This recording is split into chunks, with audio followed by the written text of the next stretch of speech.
5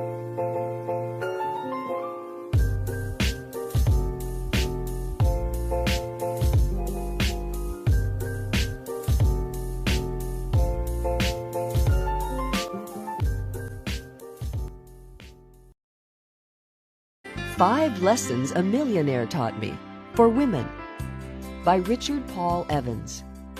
Read by the author. Hello, I'm Richard Paul Evans. Before you hear this book, there are 5 things you deserve to know. 1. I wrote the 5 lessons to make you rich, not me. I believe that most get-rich books are written to make the author rich. I didn't want my readers to think that about my book and to possibly discount its message. I solved this problem by giving away all my author royalties from the 5 lessons to help abused children. I will continue to give away my author royalties from this edition as well. 2. The story of my millionaire mentor is true. My millionaire mentor, Carrie Hines, taught me these powerful lessons when I was a 12-year-old boy. Though Mr. Hines is now retired, I am fortunate that my relationship with this wonderful man and his family continues to this day. 3.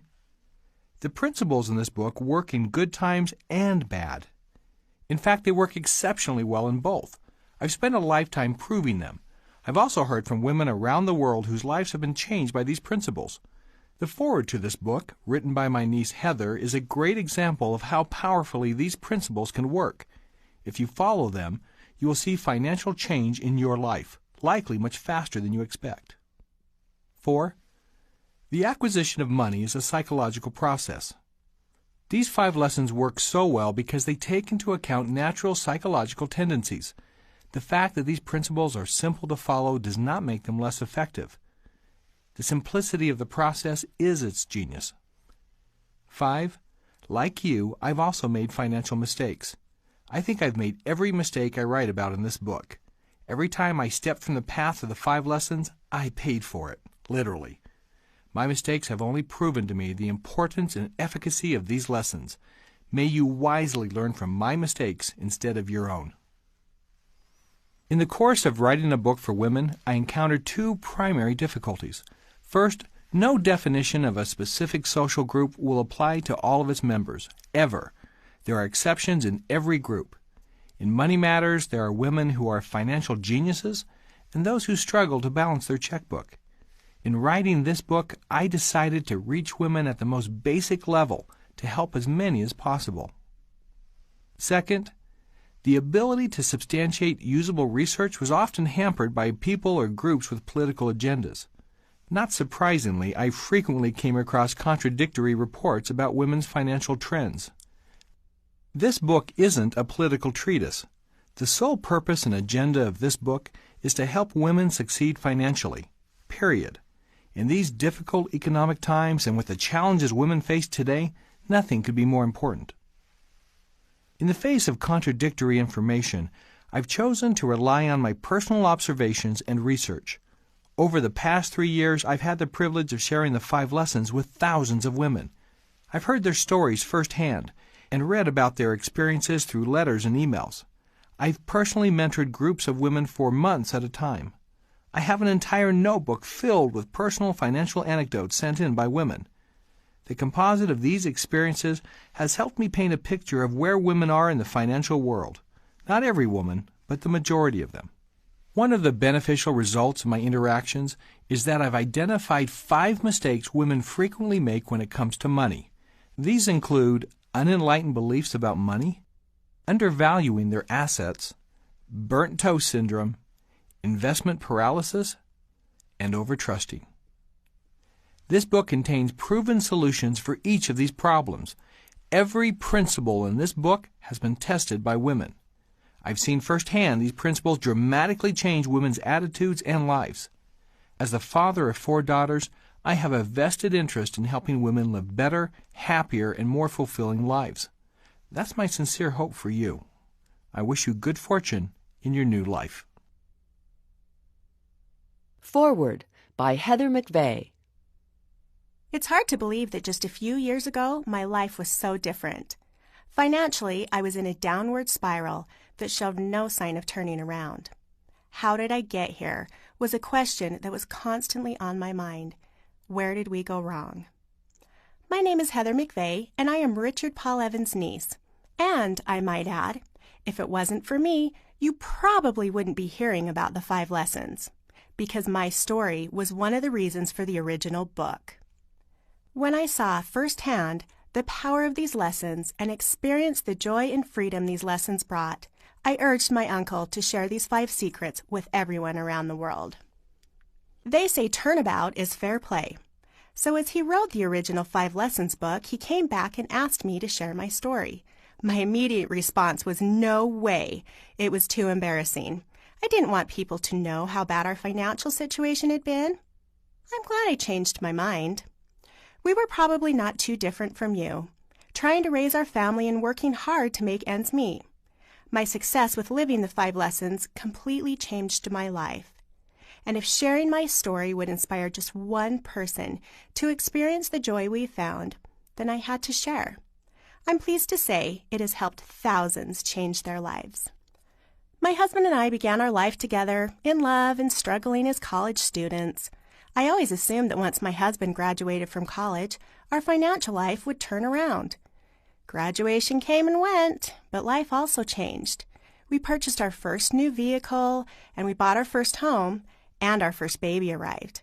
All of these life changes contributed to our financial troubles. Over those early years, we fell into bad financial habits.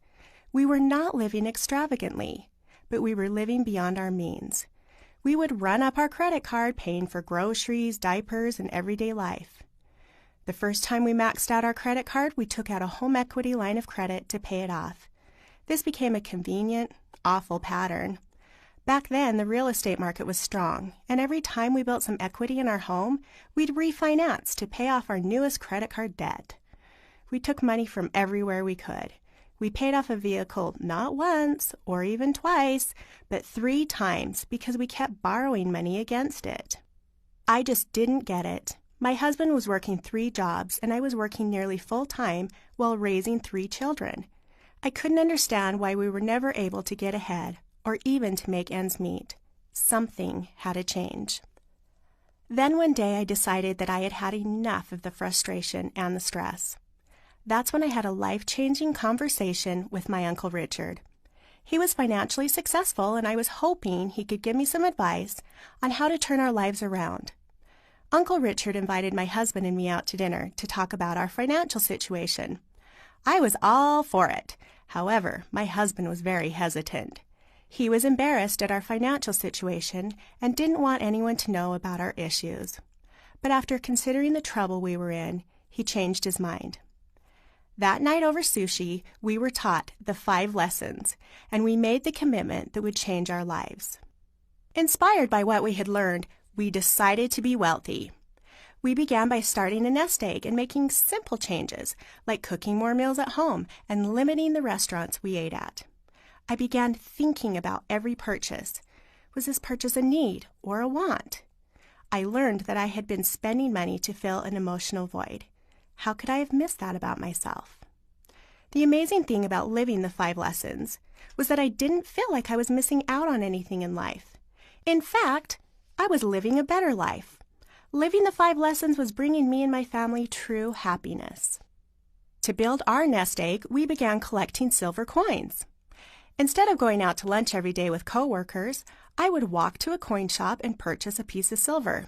This helped my waistline as well as my nest egg. Watching our nest egg grow was satisfying, and we involved our children in the excitement. To them, our silver was like a pirate treasure, and they would stack it up and count it. Soon, they wanted to save too. This was just one of the many happy side effects I found in living the 5 lessons. Another benefit was that my marriage and my family relationships improved. We were working on goals together and communicating much, much better. My husband and I did not want to disappoint each other.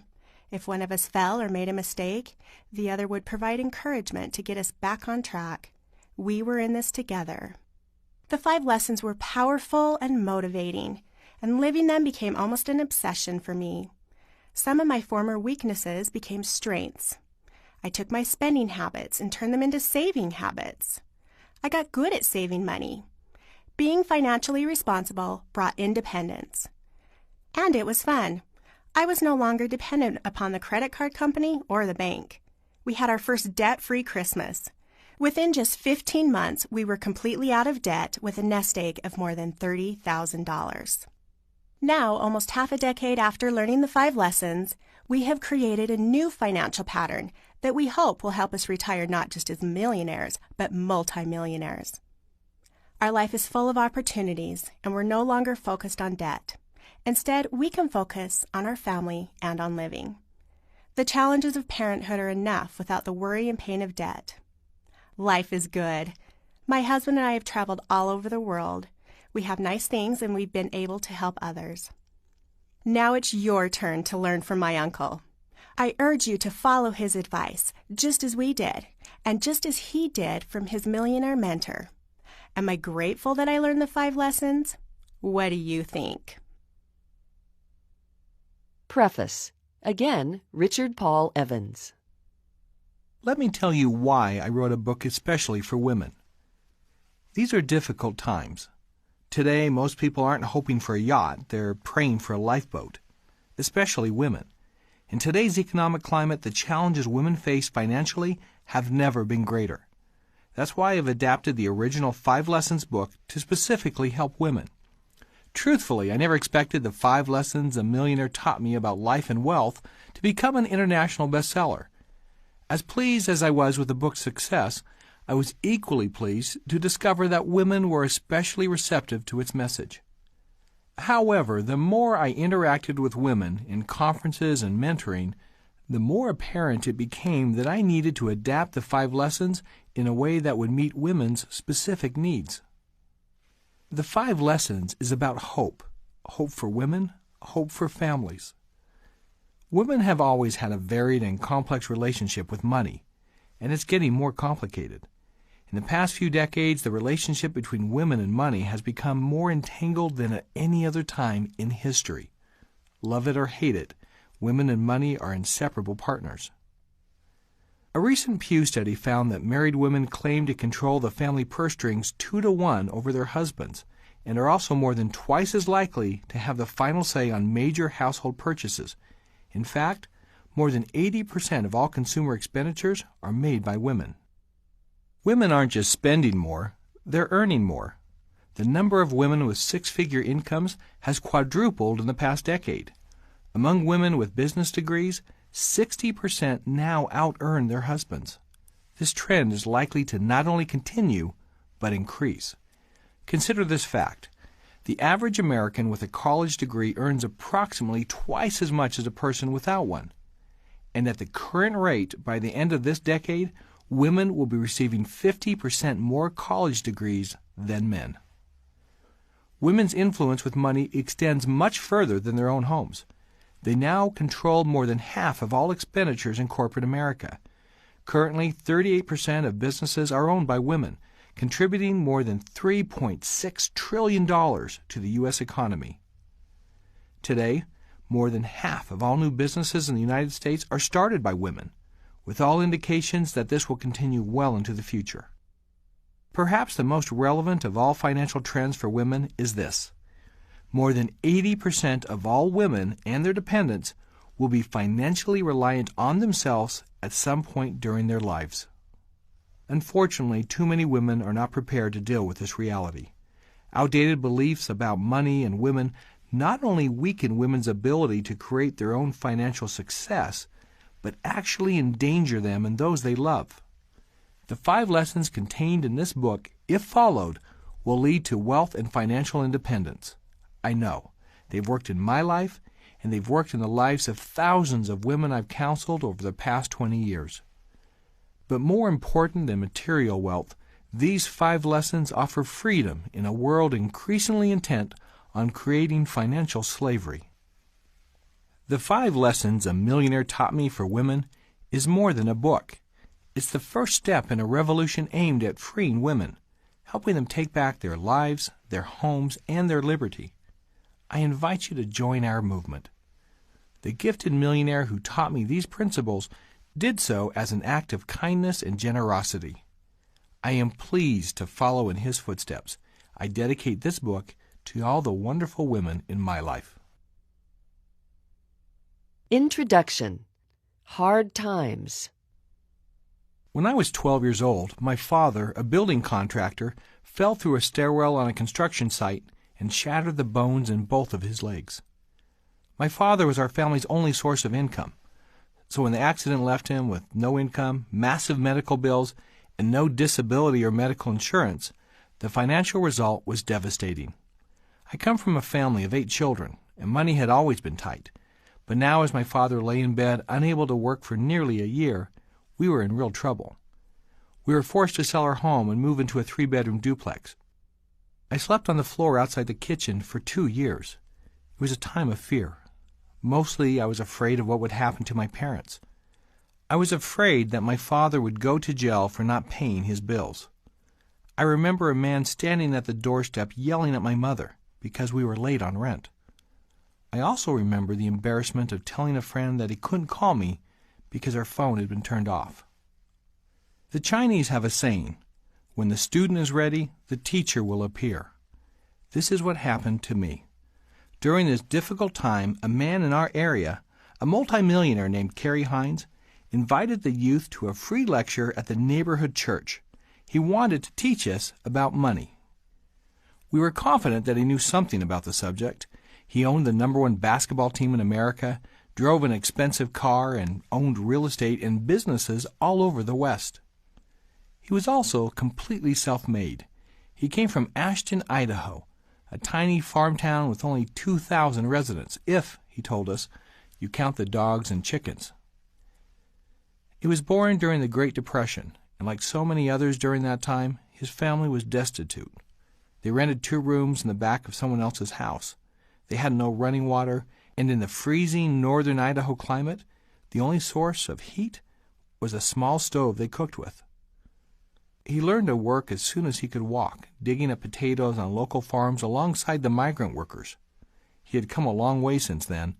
He was now the wealthiest man I knew. The first thing Kerry Hines did that day was to pull a $100 bill from his wallet and hold it up in front of us. I stared in wonder. I had never seen one before. He asked, "Is money evil?" Well, even though it was an evil we all wanted, we all quickly agreed that it was. We were, after all, in a church. "The Bible," said a teenage girl piously, "says that money is the root of all evil." Our mentor smiled. "You are referring to the New Testament scripture in 1 Timothy chapter 6, verse 10, he replied, "and it does not say that. It says that the love of money is the root of all evil." There's a big difference. In fact, just 1 chapter earlier in Timothy, the Apostle Paul says that if any provide not for his own, he hath denied the faith and is worse than an infidel. How can you provide for your own without money? How about the parable of the Good Samaritan? Jesus told us to be like the Good Samaritan, yet how many of you here today could afford to pay for a stranger's hospital treatment and housing for a week? The Samaritan was able to help because he had the financial means to do so. Without it, he could only have offered minor assistance. He continued, "This church we're sitting in right now, where did it come from?" We didn't know. Churches just kind of grew. This church was built through the generous contributions of others. He looked us over. For many, religion seems paradoxical on the subject of wealth. On the one hand, it seems to tell us that money is evil. On the other hand, God often blesses the righteous with wealth and material prosperity. For instance, in the Old Testament, after Job endured his many trials and proved his devotion to God, he was given back twice his wealth and possessions. So is God rewarding Job's righteousness with evil? Well, of course not. Our teacher's tone became more serious. Like most things, money can be used for good or evil. Every week I see people in our area being helped through the generosity and financial ability of others. At your age, you have no idea how much money is spent on your behalf, oftentimes by people you will never meet and never thank. The day will come when you must make a decision. Will you be one who helps others or one who looks to others for help? It's your choice. You can be part of the problem or part of the solution. If you want to be the latter, then listen carefully. because what I have to tell you today will change your life. Fear is a great motivator, and I was afraid. I listened very carefully and took notes. The lessons he taught that day lit a flame of hope within me. For the first time, I believed that there might be more to life than the seemingly endless financial desperation that had been my family's lot. I thought about his words constantly and began living the principles he shared. I immediately saw a difference in my life, and that made my belief burn still brighter. By the age of 16, I had become somewhat financially independent. I bought my own clothes and my own car and paid for my own entertainment. By 18, I had saved up enough to finance college and a church mission. By the age of 26, I had saved enough to put 25% down on a house on a beautiful tree-lined street. By the age of 31, I had paid off my home. Less than 20 years from the time my millionaire friend gave that talk, I returned to him with several $1 million I wanted his help in investing. He smiled when he saw me. I understand that you've done all right for yourself. I have you to thank, I said. You taught me what it takes to succeed financially. You have yourself to thank, he replied. Then his smile turned to a look of concern. I'm afraid you were the only one who listened to me that day. Maybe I was just the only one who thought he had to. Why is it that wealth seems so distant for most people? A while back, my 10-year-old daughter asked my wife, Carrie, if she had ever seen a millionaire. Carrie, smiling, said, as a matter of fact, I saw one this morning. Really? My daughter asked. Was he wearing a crown? No. Was he in a limousine? No, he was just walking. My daughter thought about it for a moment, then said, were people dancing around him saying, "Go millionaire, go millionaire"? Millionaires are not as removed as you might think. There are more than 3.5 million of them in the United States alone. In fact, even without a college degree, the average American will earn more than $1 million in his or her lifetime. So will you someday be a millionaire? According to financial trends, it's not likely.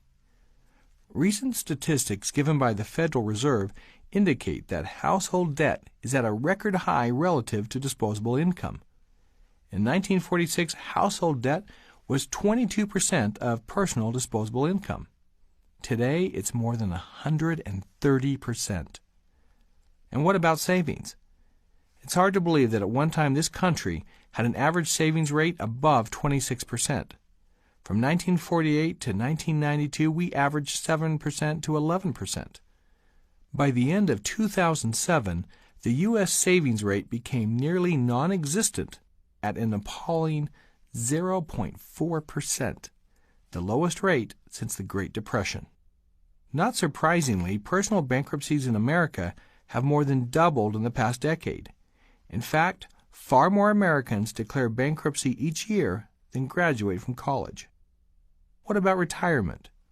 If we take 100 Americans and follow their financial path to age 65, fewer than 4 will have an income above $35,000, while 5 times that number will live below the poverty line.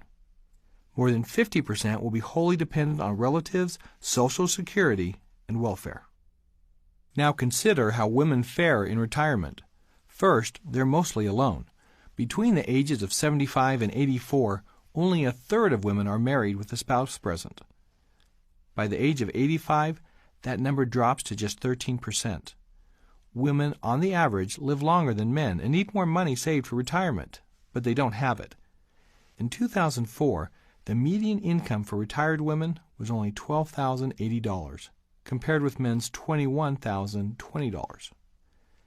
If Americans' individual financial prospects seem so dire, then who and where are these millions of millionaires? What is it that makes these people wealthy and others not? Is it luck? It's disturbing to me that a recent poll revealed that a large number of Americans think the best way to become wealthy is by winning the lottery. Let me put this in perspective. The National Safety Council accident tables show that in a single year, you're 30 times more likely to be killed by lightning than win the lottery. You're also more likely to die by poison, a rattlesnake bite, legal execution, or to be struck dead by a car. Wealth is far more than just luck. Only 2% of today's millionaires inherited all or any part of their homes or property. fewer than 20% inherited even a small portion of their wealth. And those lottery winners don't often retain their prizes. One study showed that of those who came into fortunes through lotteries, more than 80% were bankrupt within 5 years. I was speaking in Cincinnati when a woman in the audience raised her hand. "I know exactly what you mean," she said. "I had the best job in the world. I was the nanny for the winner of the Florida lottery. It was amazing. We traveled, ate at the best restaurants, had amazing parties, and they'd buy a new car every month. It was great while it lasted. Today they're bankrupt and live in a mobile home to flee their creditors." This story's ending is the norm, not the exception. The fate of those receiving other windfalls, such as insurance claims, legal settlements, and inheritance, isn't much better. Then is it intelligence? Well, if wealth were simply a matter of intelligence, a disproportionate number of millionaires would have stellar IQs and academic merit badges. But this isn't the case. Most of today's millionaires did not graduate with high honors.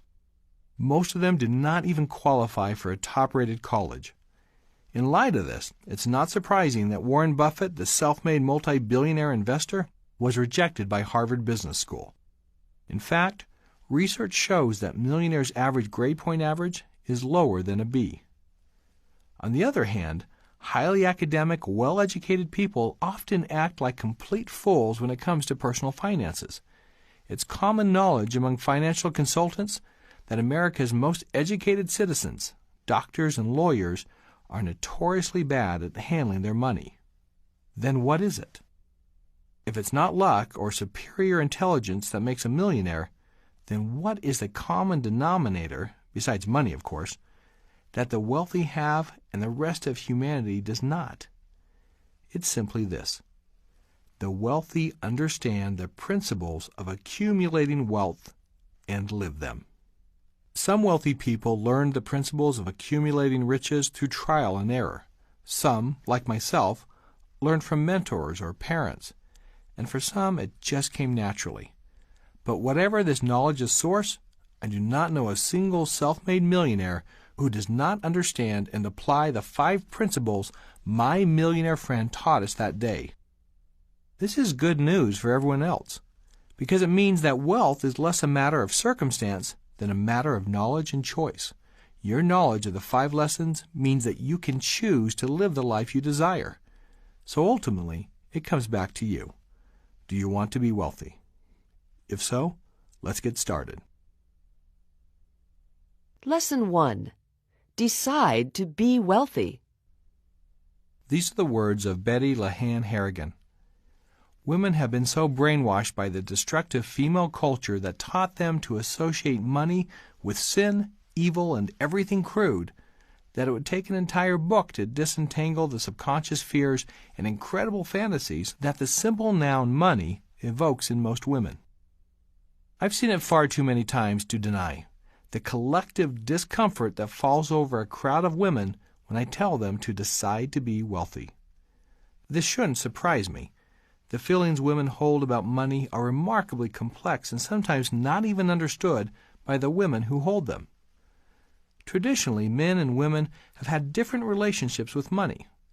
While women usually labor under society's crushing expectations of physical appearance, men's feelings of self-worth are more likely tied to their bank accounts.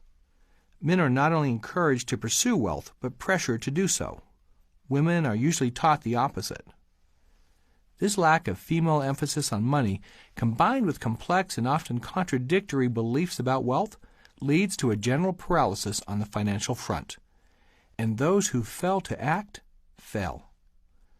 As Lois Frankel wrote, if you're like most women, you don't think rich. And if you don't think rich, you certainly don't consciously engage in behaviors that will contribute to getting rich. Even today, women are still more likely than men to be taught that their roles have less to do with money than with relationships. I, for one, applaud this teaching, for men as well as women. Life isn't about money. Life is about God, it's about love, it's about family and relationships. It's about personal evolution, learning, and growth. And anyone who tells you otherwise is probably trying to sell you something. I can't think of any more sure method of creating an unhappy and unfulfilled life than to devote it to the primary pursuit of money. However, the pursuit of financial power to secure and enhance life's true needs is not only appropriate, but wise. For those who do not accept responsibility for financial matters, life is thrown out of balance. As a dentist friend once told me, those who don't think about their teeth are those who later in life spend the most time thinking about them. It's no different with money.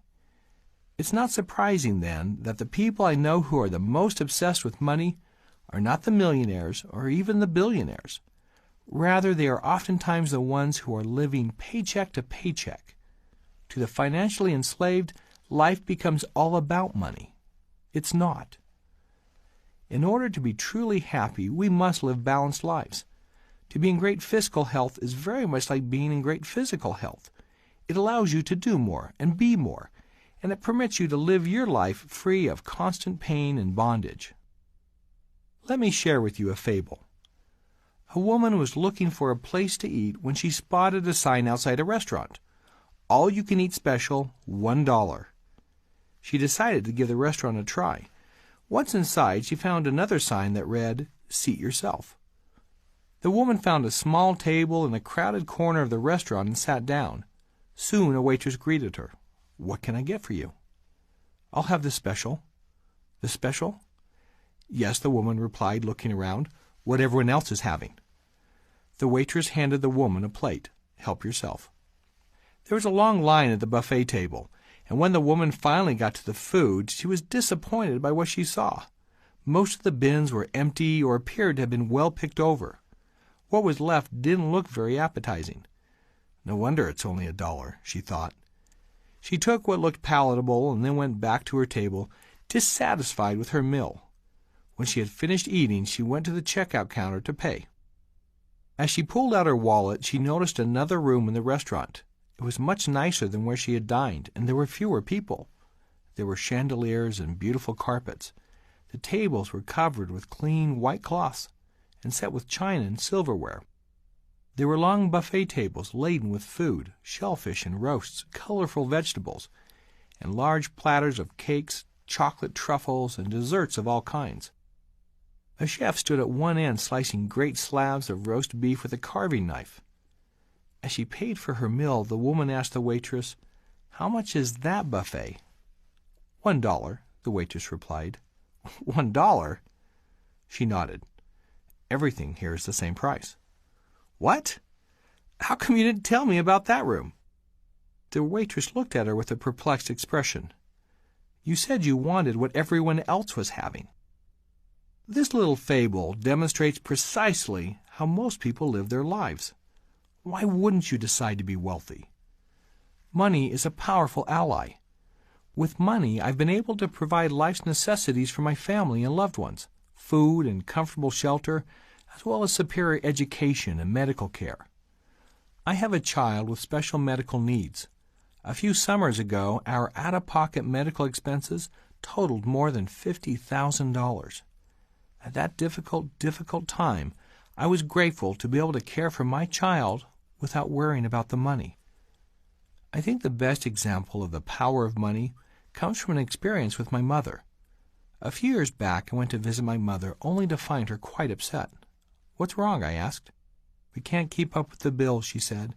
"We're going to lose our home." "You're not going to lose your home," I replied. "How can you say that? We've lost 3 homes before." This was true.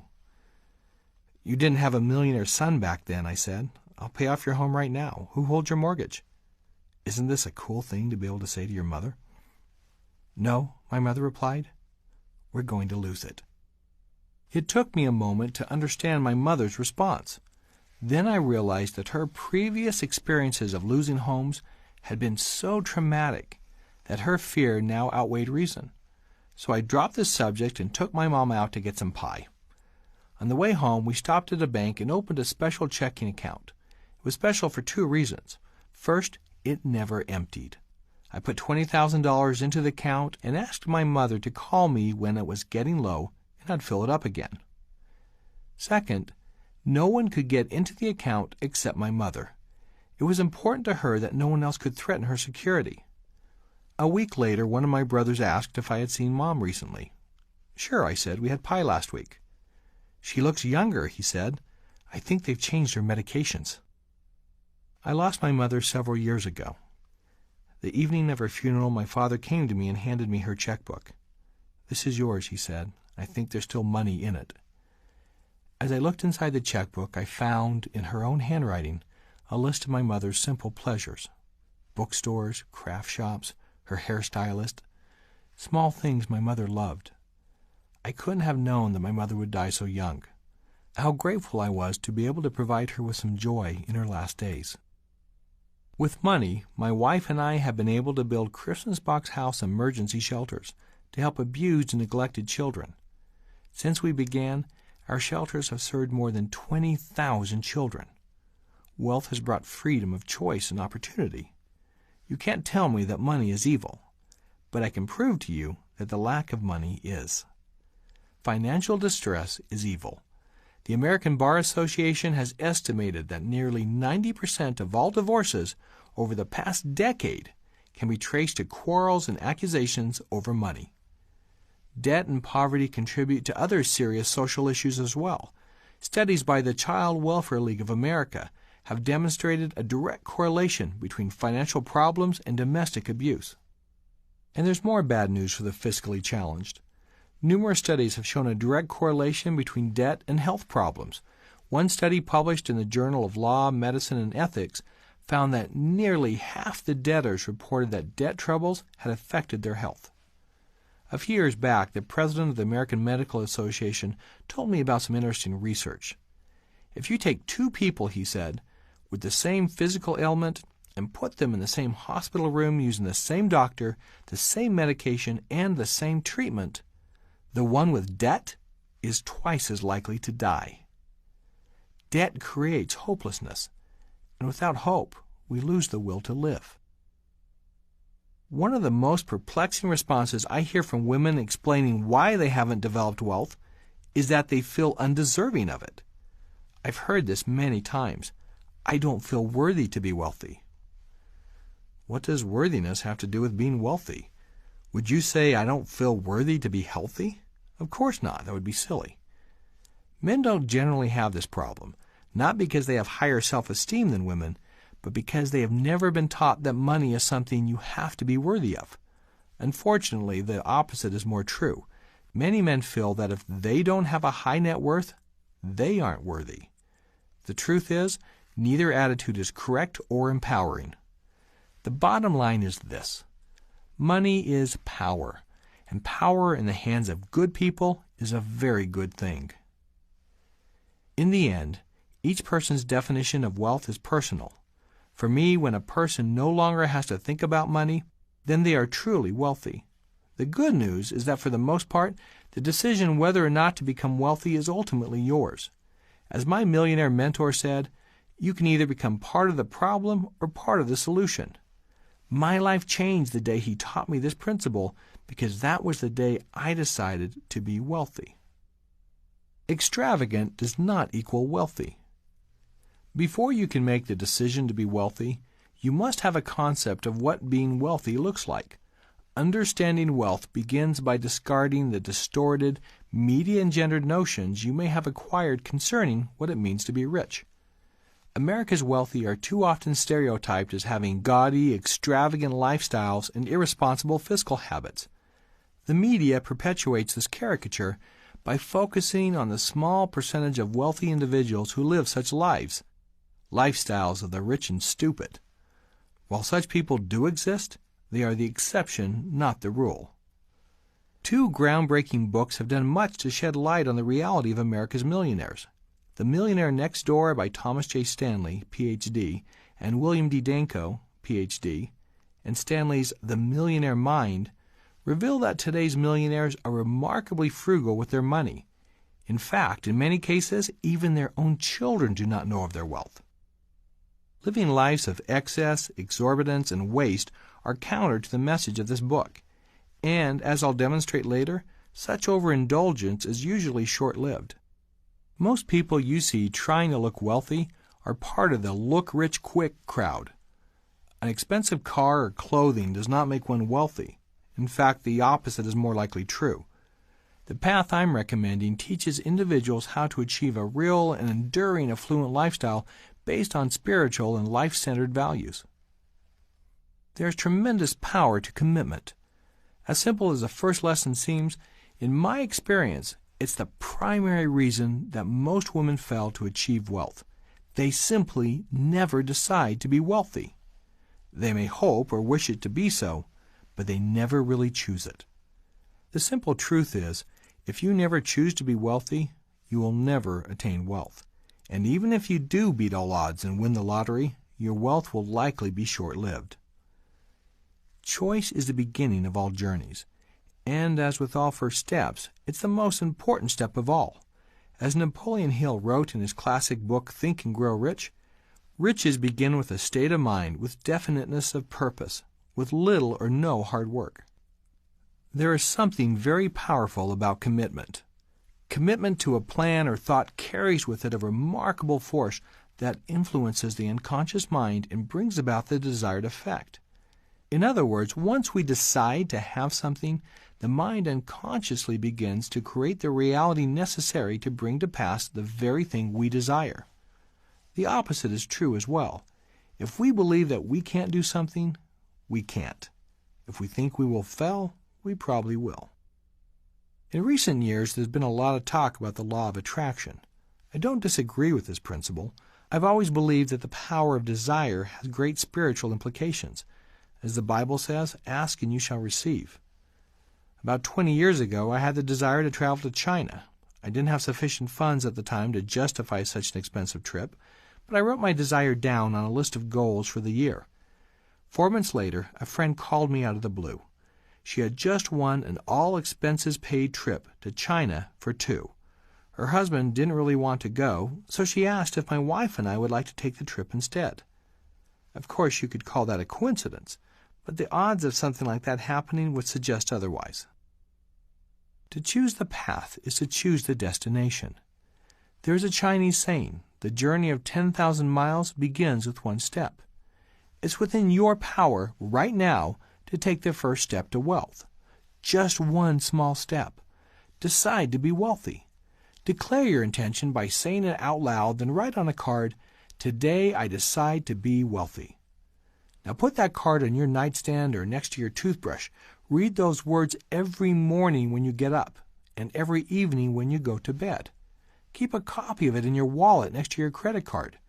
Do this for the next 30 days. While it might seem a little peculiar writing down your intention, do it anyway. Psychologists have proven that the simple act of writing down an intention, even if you don't fully believe it, can yield powerful psychological results. And remember, the acquisition of money is, above all, a psychological process. Now congratulate yourself. You have just taken your first step on a remarkable journey. A wise 5 Lessons disciple told me that she had written, "Today I decide to be wealthy," on more than a dozen cards and taped them all over her house. "What should I do?" she asked. "My husband keeps teasing me about the cards." "Did he ask you to take them down?" I asked. "Heavens no, he loves the idea. He just likes to tease me." Lesson 2. Take responsibility for your money. Rose, an intelligent, educated woman, grew up in a home where money wasn't discussed. Her father provided a good income for the family, and Rose and her siblings just assumed that money grew on trees. Shortly after she was engaged to be married, she was surprised when her fiancé wanted to talk about finances. That's when Rose showed him her magic bill drawer. Instead of paying bills, she simply took the unopened envelopes and dropped them into a drawer where she hoped they would just magically disappear. Far too many women are like Rose.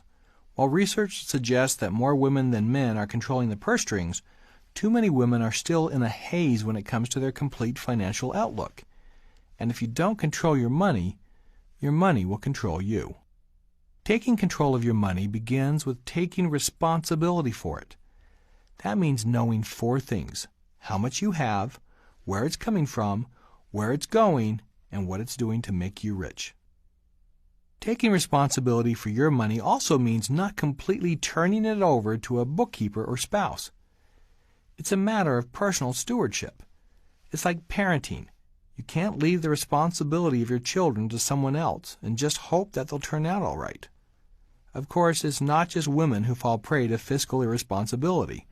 Men are equally fallible.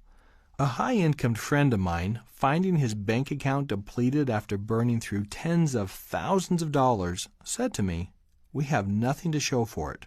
All I can figure is that we spent all our money on Happy Meals." "Happy Meals?" I repeated. "Yeah, the only thing different in our lives is a giant tub of Happy Meal toys." Unfortunately, most women's closets are more organized than their finances. If you're one of the fiscally irresponsible, it's time for change. Taking control of your money begins with taking responsibility for it. You're good at taking responsibility for so many other things in your life. Money should be one of them. This is a new beginning, a new life. No matter how irresponsible you've been in the past, or still are, it's never too late to take control. Here are 4 steps to assist you in taking responsibility for your money. 1. Know how much money you have. How much are you really worth? I was standing before 1,000 women when I asked how many of them could tell me, within a few $1,000s, their current net worth. To my dismay, only 3 in the audience raised their hands. I can't overly stress the importance of a woman fully understanding her net worth. Remember the statistic I shared at the beginning of this book. More than 80% of all women will be financially dependent upon themselves sometime during their lives. With odds like that, knowing your financial situation isn't just smart, it's vital. A woman said to me, "I can't ask my husband where the money goes or he'll think I don't trust him." Unfortunately, she's not alone in her plight. A recent study showed that a large percentage of marital fights about money focus on financial control. We all know that women and men see things differently. A study showed that a man who doesn't share financial information is usually seen by women as controlling and power-hungry. The same man may just see women as untrusting. Recognizing the reality of these contrasting viewpoints can help you achieve your goal without causing hurt feelings and conflict. Point out to your spouse that knowing your financial situation is not only in the greater good of your relationship and your family, but also vital for self-preservation. Nearly every time I speak on the 5 lessons, I hear the same heartbreaking story from some woman who was financially in the dark when her spouse died or divorced her. Only then did she learn of their dire financial situation. One young widow told me that her now-deceased husband had run up debts of more than $200,000 that she didn't know about. Now she needed to somehow repay that money while taking care of her children, all on her own. Perhaps a conversation along these lines may be beneficial. Jill: "Thank you for doing so much to make sure our family is financially taken care of. I don't know what we'd do without you. But I do worry about what we would do if something happened to you." Jack, feeling both praised and important: "Oh, nothing's going to happen to me, honey." Jill: "I sure hope not. Of course, no one knows what will happen in the future. But I do know that you would never want to leave our family's survival to chance." A woman I met on a flight told me that she believes men are meant to be the head of the household, and that means she should trust financial affairs to her husband. Even if this is your belief, being informed does not mean you are not trusting, nor that you are taking control. It means that you are doing your share to protect your family and yourself. I can't imagine that any caring man in this world would deny this necessity to his partner. You would be very concerned if you had a business partner who refused to show you the company books. This is no different in a marital partnership. As unromantic as it sounds, you are business partners. Unfortunately, a spouse who is excessively reticent in sharing financial information may be hiding something: debt, gambling, addictions, or other vices. If this is the case, the sooner you know the truth, the sooner you can help him and protect yourself. Remember, even if he creates the debt, you are still responsible for it. On the brighter side, couples who work together on accumulating wealth usually enhance other areas of their marriage as they develop greater trust in each other. The net worth form that you'll find on our website the5lessons.com, will help you calculate your current net worth and will give you a starting point for your wealth accumulation. Think of it as stepping on a scale at the beginning of a weight loss plan. At the end of each month, complete the report again to chart your progress. Then, at the end of each year, fill out an annual report. This will give you the most accurate view of your accumulating wealth. As your wealth grows, you'll find yourself looking forward to completing the forms. 2. Know where your money comes from. Every paycheck, bonus, interest payment, alimony check, child support payment, royalty, dividend, gift, and tip you receive should be recorded on a ledger as income. This will also help you understand your real income. I met a woman who wanted to be a stay-at-home mother, but made the difficult decision to go to work to supplement an inadequate household income, only to find that they were worse off than before. She failed to take into account the added taxes, a higher tax bracket, child care, and other incidental expenditures such as transportation to her job, a new wardrobe, and eating out. Knowing where your money comes from means an accurate portrayal of real income and the cost of that income. Knowing where your money comes from will also help you decide how your money should be used. Ongoing income, such as your monthly salary and alimony or child support payments, should cover ongoing expenditures. One-time money, such as a bonus or inheritance, should be used to pay for one-time expenditures, such as a vacation or an education fund, or for paying off debt. 3. Know where your money is going. While it's useful and important to know where your money comes from, understanding exactly where you are spending your money is the only way to gain control of it. You can't plug the holes in your boat if you don't know where they are. You might have noticed, even been surprised, that I rarely use the word budget in this book. There's a reason for this. Whenever you focus on deprivation, you trigger the powerful want instinct. This is not to say that you should never deprive yourself of something. The same is true for budgeting. When you try to force yourself to do something you don't want to do, you battle your greatest opponent, yourself. The best way to handle your excessive spending is to either lose the desire to spend or to find something you want more, like wealth, freedom, and security. The first step in controlling your spending is to identify your spending. I recommend the use of a checkbook and a simple computer program such as Quicken, but technology is not necessary. For the first 20 years of my financial life, I kept track of my money in an inexpensive ledger I purchased at an office supply store. On our website at the5lessons.com, you'll find a cash flow form. This form will help you categorize all your incomes and expenses. You'll notice that the first line under expenditures is for documenting how much you are paying yourself. In the next chapter, Lesson 3, you'll learn to always keep a portion of everything you earn. The second expenditure on the form is for charitable donations. Lesson 5 addresses this important item.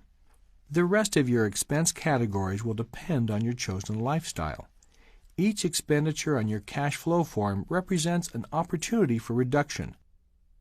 As you track your money, you'll discover that most things cost more than you think. For instance, say you want to buy a larger home. If you're like most people, you'll just look at how much extra your mortgage payment is per month. But the increased mortgage is just the beginning. There are moving costs, realtor commissions, and loan fees. There are extra property taxes, insurance, utilities, ongoing upkeep, and 1,000 little extras from light bulbs to furnace filters. If you have hired help, a larger home will cost more. If the home has a bigger yard, there are also extra costs in landscaping, extra water, sprinkler repair, extra gas for the lawnmower. You get the idea. When you add up the real costs, what seemed like an acceptable increase suddenly doesn't look so attractive. Learning where your money is going is the most important step toward gaining control of your finances. It is also an important way to gain control of your life. In the same way that knowing your net worth gives you control, so does tracking your money. 4. Know what your money is doing. The world's wealthiest individuals and families make money by managing their money.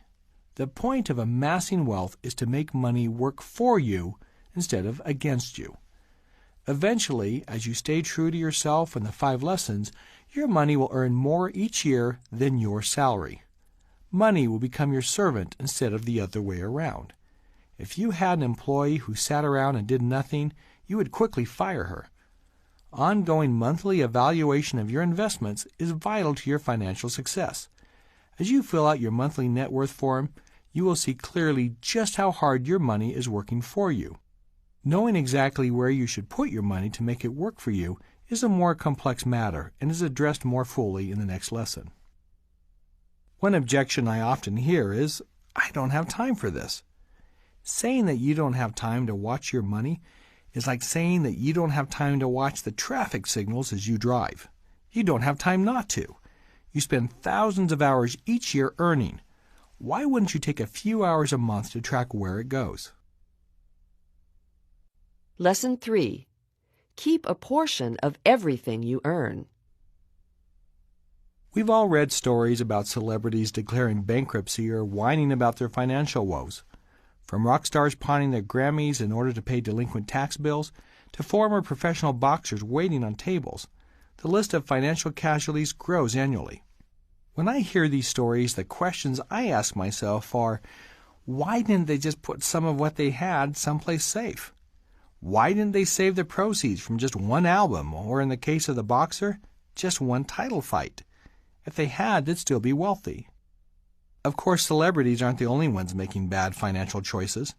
A financial advisor told me the tragic story of a client who had been seriously injured at work, losing a limb in an on-the-job accident. In compensation, he had received a $3 million insurance settlement, enough, if properly handled, to enable him to support his family indefinitely at a salary 500% higher than what they were earning before the accident. Almost immediately after my friend created a financial plan for this couple, they began to change. Seduced by their sudden riches, they began taking a little here and there, buying things, recklessly loaning money to family and friends, launching unwise business ventures. The list of expenses grew as their account diminished. At a subsequent meeting with this couple, my friend noticed that the woman was wearing the largest diamond he had ever seen. "She deserves it," her husband said, "after all she's been through with my accident."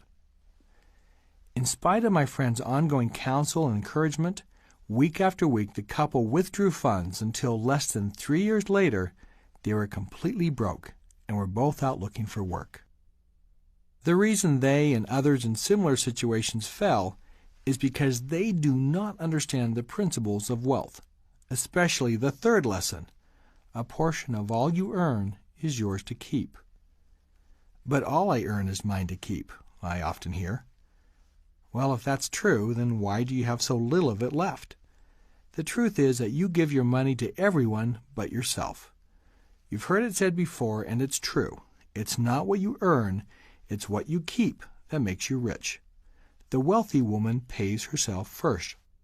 Pay yourself first is a popular modern financial catchphrase, but it has actually been around for decades. Back in the 1920s, George S. Clayson wrote, "I found the road to wealth when I decided that a part of all I earned was mine to keep." How much should you pay yourself? That depends a good deal, as the Cheshire Cat said to Alice, on where you want to get to, and how fast you want to get there.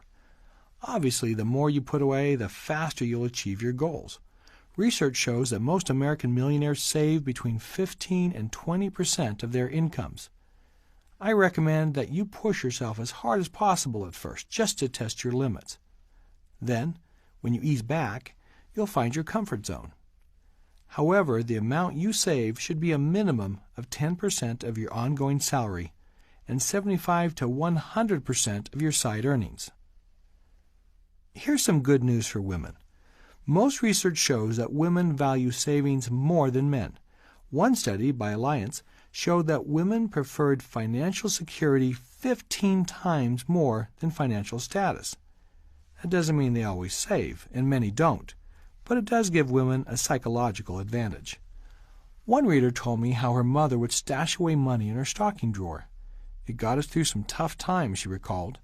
Another woman told me that for years she had worked for a charity earning only a small wage. Unbeknownst to her husband, she had put away all of her earnings into a savings account. When her husband lost his job, They used her savings to live on until he found another job. Her advice to women: every woman should have her own secret savings account. The power of compound interest. Albert Einstein is believed to have called compound interest the greatest mathematical discovery of all time. Too many women either do not realize the power of compounding interest or simply do not take advantage of it. In 2007, the median American household income was $50,233 a year. If Ms. Average allocates 10 or 15 or 20% of her income to her nest egg and earns an average interest rate of 10.2%, she will accumulate wealth at the following rates. At the end of the first year at 10%, she'll have $5,309. But if she saves 20%, she'll have $10,046. By her 10th year at 10%, she'll have $87,470. But if she's saving 20%, she'll have $174,941. And here's where it gets really fun. After saving 10% for 40 years, she'll have more than $2.8 million. But if she has saved 20%, she'll have nearly $5.7 million. And it gets even better. Lesson 4 describes a method that allows you to more than double your monthly contributions. Initially, putting 10% of your income into your nest egg may require some faith, but it's worth the leap. Over and over, I've heard those who try say, "We've never missed what we put away. Where did the extra money come from?" This is my theory. I estimate that most people are wasting between 10 to 20% of their income. That is, that much of their income disappears without a trace. This being the case, I tell them the good news about their dilemma. They can easily save and invest that much of their income and not notice any negative change in their current lifestyle. In fact, as my niece Heather noted, most of those I've helped have actually experienced an improvement in their standard of living. As they adhere to the 5 lessons and put money away, they find themselves managing the remaining percentage of their income much better than before. It's important now that you start your nest egg. Remember, becoming wealthy is as much a psychological and emotional exercise as a physical one. Anyone who has ever dieted knows that it's easier to stick to a diet when you see immediate progress in the mirror and on the scale. Likewise, the most powerful way to encourage new wealth-accumulating behavior is to see visible, tangible results. I found that the best way to do that is to create tangible wealth, to have something you can watch grow. In fiscal terms, this is called a nest egg, a sum of money put aside for future expenses. Personally, I prefer the dictionary's older, original definition of a nest egg, a real or artificial egg that is put in a hen's nest to encourage it to continue laying after the other eggs have been removed. This definition alludes to a powerful psychological need for anyone attempting to accumulate wealth, the provision of incentives in order to spur further productivity. I cannot overstate the importance of creating an abiding mental concept of your nest egg. When I was 14 years old, I decided to start building my wealth by collecting precious metals. I couldn't afford gold coins, but silver was selling for around $3 an ounce. About 2 hours of work at my part-time job. I took one of my mom's canning jars and began filling it with 1-ounce silver rounds. This method of wealth accumulation had several advantages. First, the fact that the rounds were not actual currency lessened my temptation and my ability to spend them. Second, I could actually see myself growing richer. As a poor boy, I found it satisfying to watch my wealth increase. And as nothing fuels success like success, the desire to watch the pile of silver grow helped motivate me to save more. The coins multiplied quickly, and soon I had filled several jars. Then I filled an entire wooden chest with silver. I felt like a pirate with a treasure chest. By the age of 18, I had saved thousands of dollars.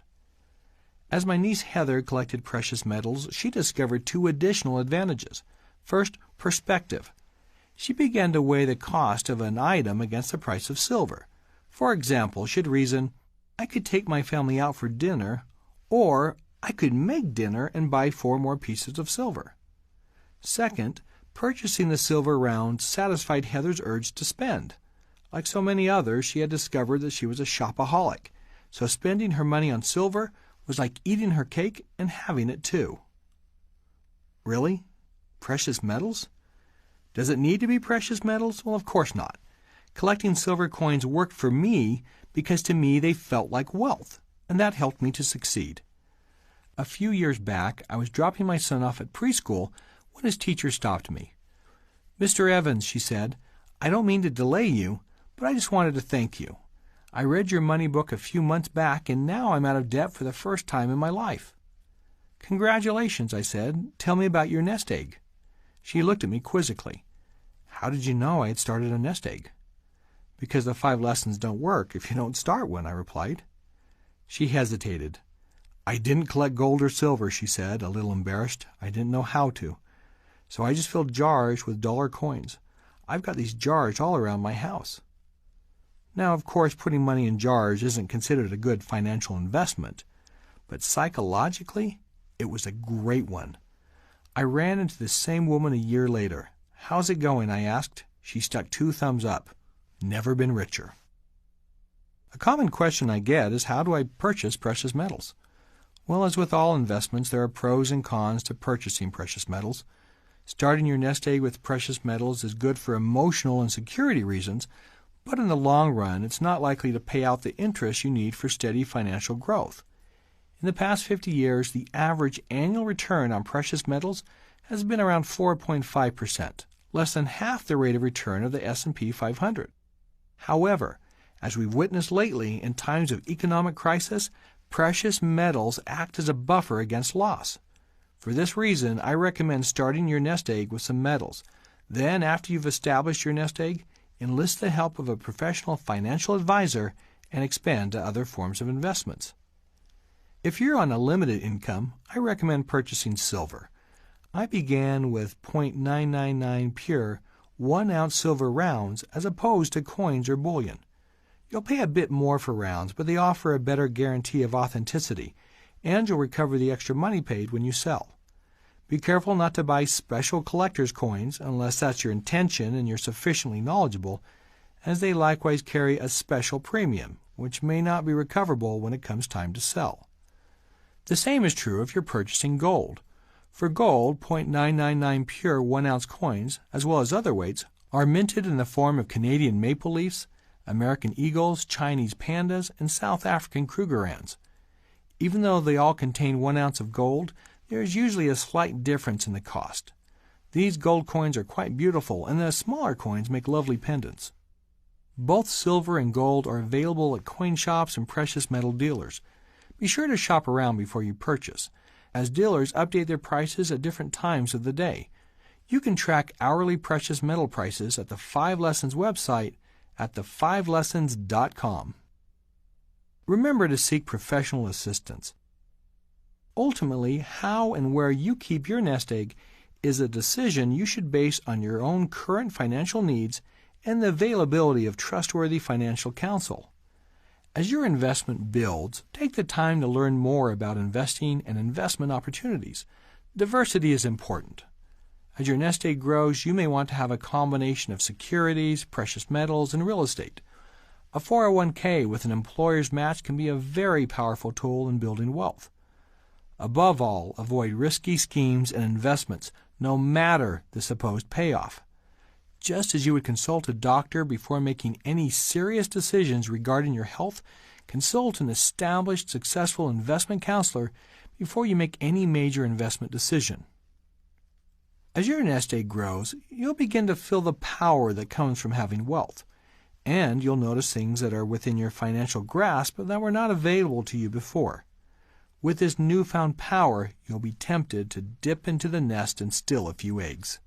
Resist. You are likely familiar with the fable, The Goose That Laid the Golden Eggs. In this story, a poor countryman discovers that one of his geese lays golden eggs, but only one a day. At first, he's happy with his new riches, but as his wealth grows, he becomes greedy and impatient. Finally, he decides to cut the goose open to get all the gold out at once. Of course, in so doing, he manages only to kill the goose and gets no more eggs.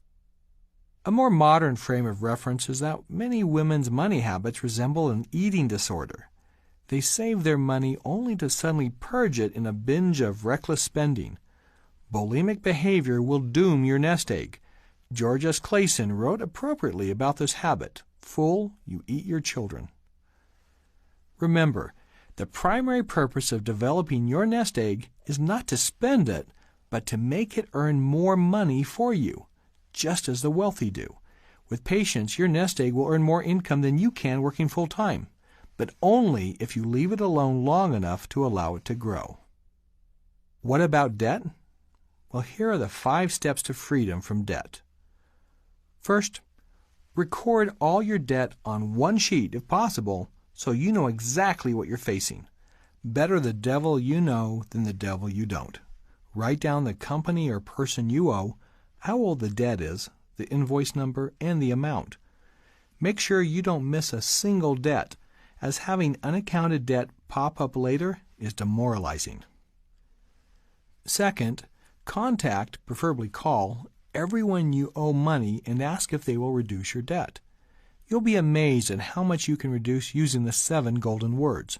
You'll learn this powerful technique in the next chapter. A company I know of did this and knocked out more than 1/3 of their debt in just 1 week. They found that many of their creditors were willing to accept as little as 30% of the invoice if they would pay off the debt quickly. This required them to shuffle their payment priorities a bit. You will probably be surprised at how many of your creditors will be willing to work with you. Most companies are so used to people trying to run out on them that someone trying to honorably pay her debts is a real treat. Third, consolidate your remaining debt with the lowest interest rate possible. If you're struggling with significant debt, you might want to consult with a CCCS, a Consumer Credit Counseling Service, to create a debt repayment plan. Today, many people carry the bulk of their consumer debt on their high-interest credit cards. If this is you, take the time to transfer your debt to a loan with a more reasonable interest rate. Fourth, pay down your debt. A question I often get is, should I pay off my debt before I start building my nest egg? The answer is, it depends. In most cases, I recommend using 10% of your funds for debt repayment and 10% for your wealth accumulation, even if you're losing a few percentage points in interest.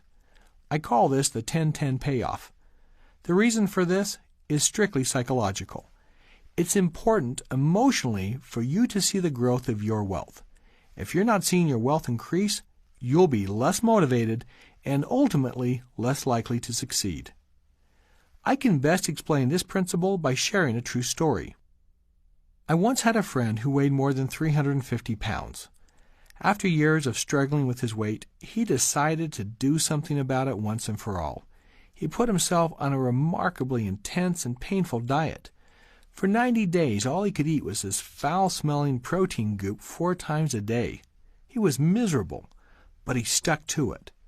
After the first 30 days, he had lost close to 50 pounds.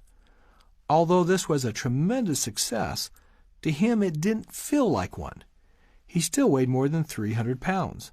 No one, outside those of us close to him, was congratulating him or telling him how good he looked. With all the pain he had endured, and with no positive reinforcement to inspire him, he eventually quit. I'll never forget the day he said to me, "Come on, Rick, let's go get some pizza." Whether you've fallen 100 feet or 50 feet deep in a well, it's still dark and cold. If you're $100,000 in debt and manage through great sacrifice and hard work to pay off $50,000, life doesn't really seem all that different as you're still deep in debt. However, if you were to pay off $25,000 and had $25,000 in an investment account earning interest, you would feel different. Success fuels success. Lack of success fuels nothing. There are 2 other reasons for my philosophy. First, I've noticed that people develop what I'll call a debt metabolism. This is how one woman explained her debt metabolism. It seems we've always had $50,000 of debt. No more, no less. Then, when my mother died, we were left an inheritance of a little more than $50,000. The first thing we did was to pay off all our debt. But within 6 months, we were right back to $50,000 in debt. If we had put the money aside or gradually paid off the debt, I think we could have changed our habits. The second reason for simultaneously saving and paying off your debt is that it will help train you for your new lifestyle. Once your debt is paid off, just apply the extra 10% to your nest egg to accelerate your wealth accumulation. When should you pay off your debt before starting a nest egg? When your interest rate is hopelessly high and you can't get it reduced. But even in this case, I would still start a nest egg with 1% of my income just to create the habit and belief. And fifth, don't create any more debt. This might be the time to cut up some credit cards. In today's world, it's not necessarily realistic to not have a credit card, but you can cut down on the number of cards you have, lower their limits, or, if you're unable to control yourself, change to a debit card. One of the worst things that could happen after you've consolidated your debt is for you to create a new form of debt. If you suspect that you're a compulsive or binge spender, get help now. Lesson 4. Win in the margins. Of all the lessons, Lesson 4 has the most to do with the speed of my own financial success. What does it mean to win in the margins? Simply this. The wealthy find additional ways to add to their growing nest egg. J. Paul Getty, once named the richest man in the world by Fortune magazine, called this the millionaire mentality. The millionaire mentality watches costs and tries to reduce them, and strives to increase production and sales and thus profits. Getty didn't write his 1965 book, How to Be Rich, for us little people. He wrote his book for other business magnates. Lucky for us, we can still get a glimpse inside a billionaire's mind and learn some of his tricks. There are essentially two ways to win in the margins. The first is by earning extra income. The second is by keeping more of what you earn. I recommend that you do both. First, let's explore winning in the margins with extra income. I once had a friend who had the peculiar habit of looking for money. He would actually walk or ride his bike while looking down. As odd as his behavior was, the most surprising result of his habit was that nearly every day he would find something. We would be walking along when suddenly he'd stop, bend over, and lift a coin or bill from the ground. Now, I'm not recommending that you walk looking down. That's a little weird. My point in sharing this story is to demonstrate that you find what you are looking for. When you start looking for ways to increase your income, you'll discover that there are opportunities all around you that you have never thought of or noticed. The following examples illustrate this principle. Coffee cans of gold. My wife's grandfather, Pietro de Serra, emigrated from Italy to America when he was only 17. He came west looking for work and found employment in the gold and silver mines west of the Salt Lake Valley. He worked the night shift at the furnaces where the processed ore was smelted in order to separate the gold from the other metals before being poured into bullion. Pietro noticed that the molten gold would occasionally pop, splashing the metal on the hood of the furnace. He told his foreman that he would stay after his shift and clean the hood on his own time if he could keep the small metal flakes he found. The foreman agreed. At the end of each shift, Pietro would climb into the furnace and scrape the thin gold flakes from the metal hood into an empty coffee can. Within months, the poor immigrant boy had filled 2 coffee cans to the brim with the precious metal, nearly 20 pounds of gold. That's nearly $250,000 in today's money.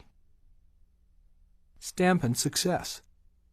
Shelley Gardner loved being a stay-at-home mom, but yearned for a social and creative outlet. And adding a little income to the family budget wouldn't hurt either. So Shelley and her husband took the money they were saving for a new home and started a rubber stamp company called Stampin' Up. Shelley and her sister sold the stamps at home workshops and signed up family and friends to be demonstrators of their product, which includes rubber stamps and a wide variety of accessories. They stored inventory in Shelley's living room and filled orders while their children napped. That didn't last long. Within months, the living room was far too small to handle the demand, and Stampin' Up moved to larger facilities, twice in the first year. 2 decades later, Shelley runs the international multi-million-dollar company, which has an 80,000 square foot manufacturing facility and a 300,000 square foot administration and distribution building. Today, Stampin' Up! Operates in 7 countries with more than 40,000 demonstrators and is helping other women to win in the margins. With such explosive growth, Shelley works hard to ensure that her original focus isn't lost. She believes that creativity, whether expressed in cards, scrapbooking, gifts, or home decor, can inspire others, strengthen relationships, and make people happier. It certainly has for her. Prom Queen. Kathy Clifford was only 11 years old when she began designing dresses with her grandmother. Her passion for design carried on to college, where she majored in clothing and textiles. She met her husband there, married, and eventually had 5 children. Kathy enjoyed life as a stay-at-home mother as she continued to design and make dresses for her 3 daughters. As her girls grew older, their friends also started asking Kathy to make their prom and pageant dresses. She often found herself sewing through the night to meet the demands of her unsolicited clients. Then came the unexpected. Kathy's husband became seriously ill and was unable to work. The challenge of providing for 5 children suddenly fell on her. Though she had made money designing dresses, she couldn't sew fast enough to make the kind of money she needed to provide for her family. So she began researching how she could buy and market other dresses. One weekend she drove to Los Angeles and came home with 20 dresses.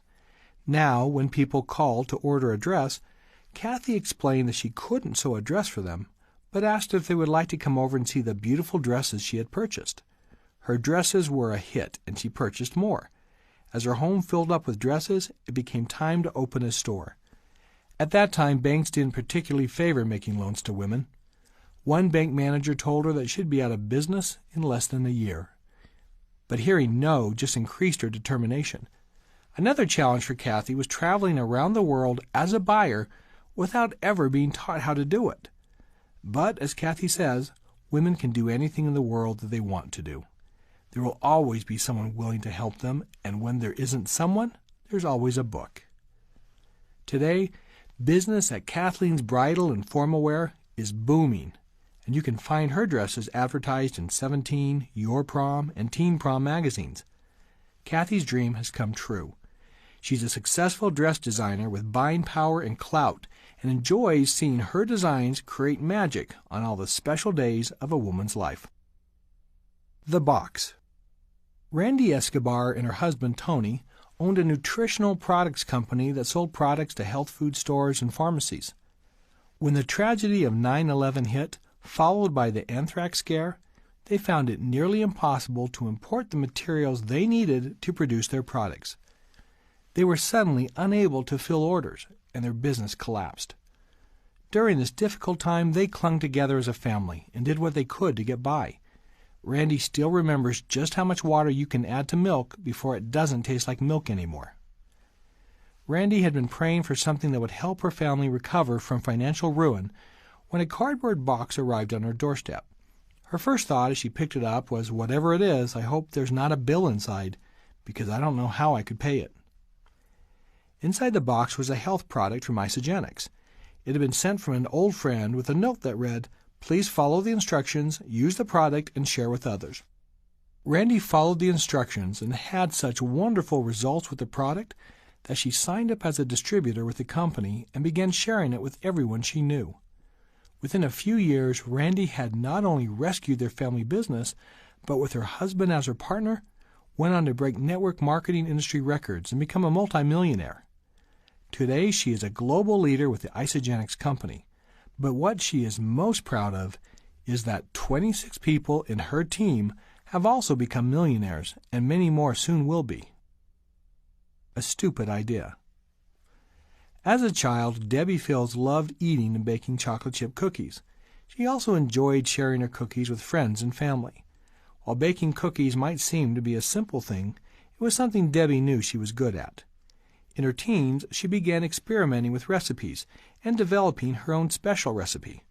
She was only 20 years old when she had the idea to open a chocolate chip cookie store. Debbie had married young, at the age of 19, and her husband told her the store was a stupid idea. Her parents echoed the sentiment, telling her that without a college degree, business experience, or money, she had no business going into the cookie business. Others just told her she was crazy. How could a business survive selling just chocolate chip cookies? But Debbie believed in her idea, and she wanted something more in her life. It was about gaining control, she said. So without support from her family, she visited banks and investors. After being turned down again and again, she finally got a bank to loan her $25,000 and in 1977 opened her first store in Palo Alto, California, Mrs. Fields' Chocolate Chippery.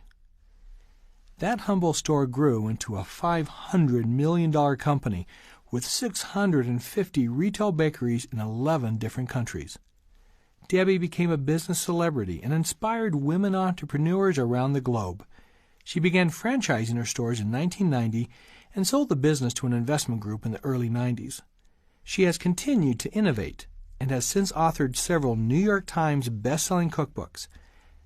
Debbie believes that the biggest failure in life is never trying.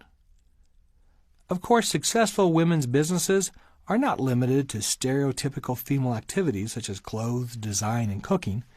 Women can succeed in any realm of financial endeavor. In fact, two of women entrepreneurs' greatest success stories are women in the petroleum business, their companies billing annually in excess of $100 million and $1 billion. One of the traits I often find women guilty of is undervaluing their abilities and talents. While it's common to find people with great talents who take their abilities for granted, women seem to be especially susceptible.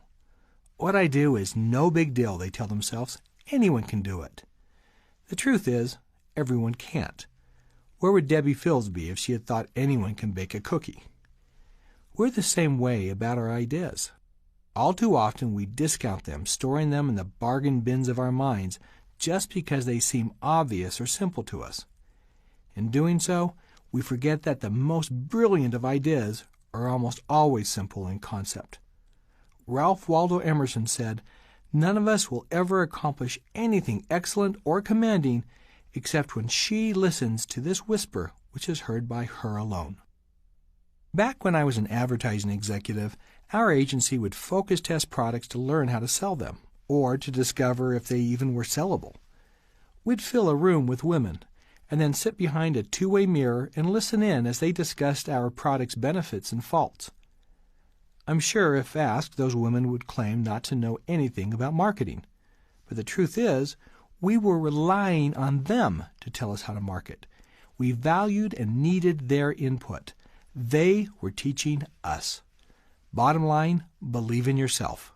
Your opinions and ideas are far more valuable than you give them credit for.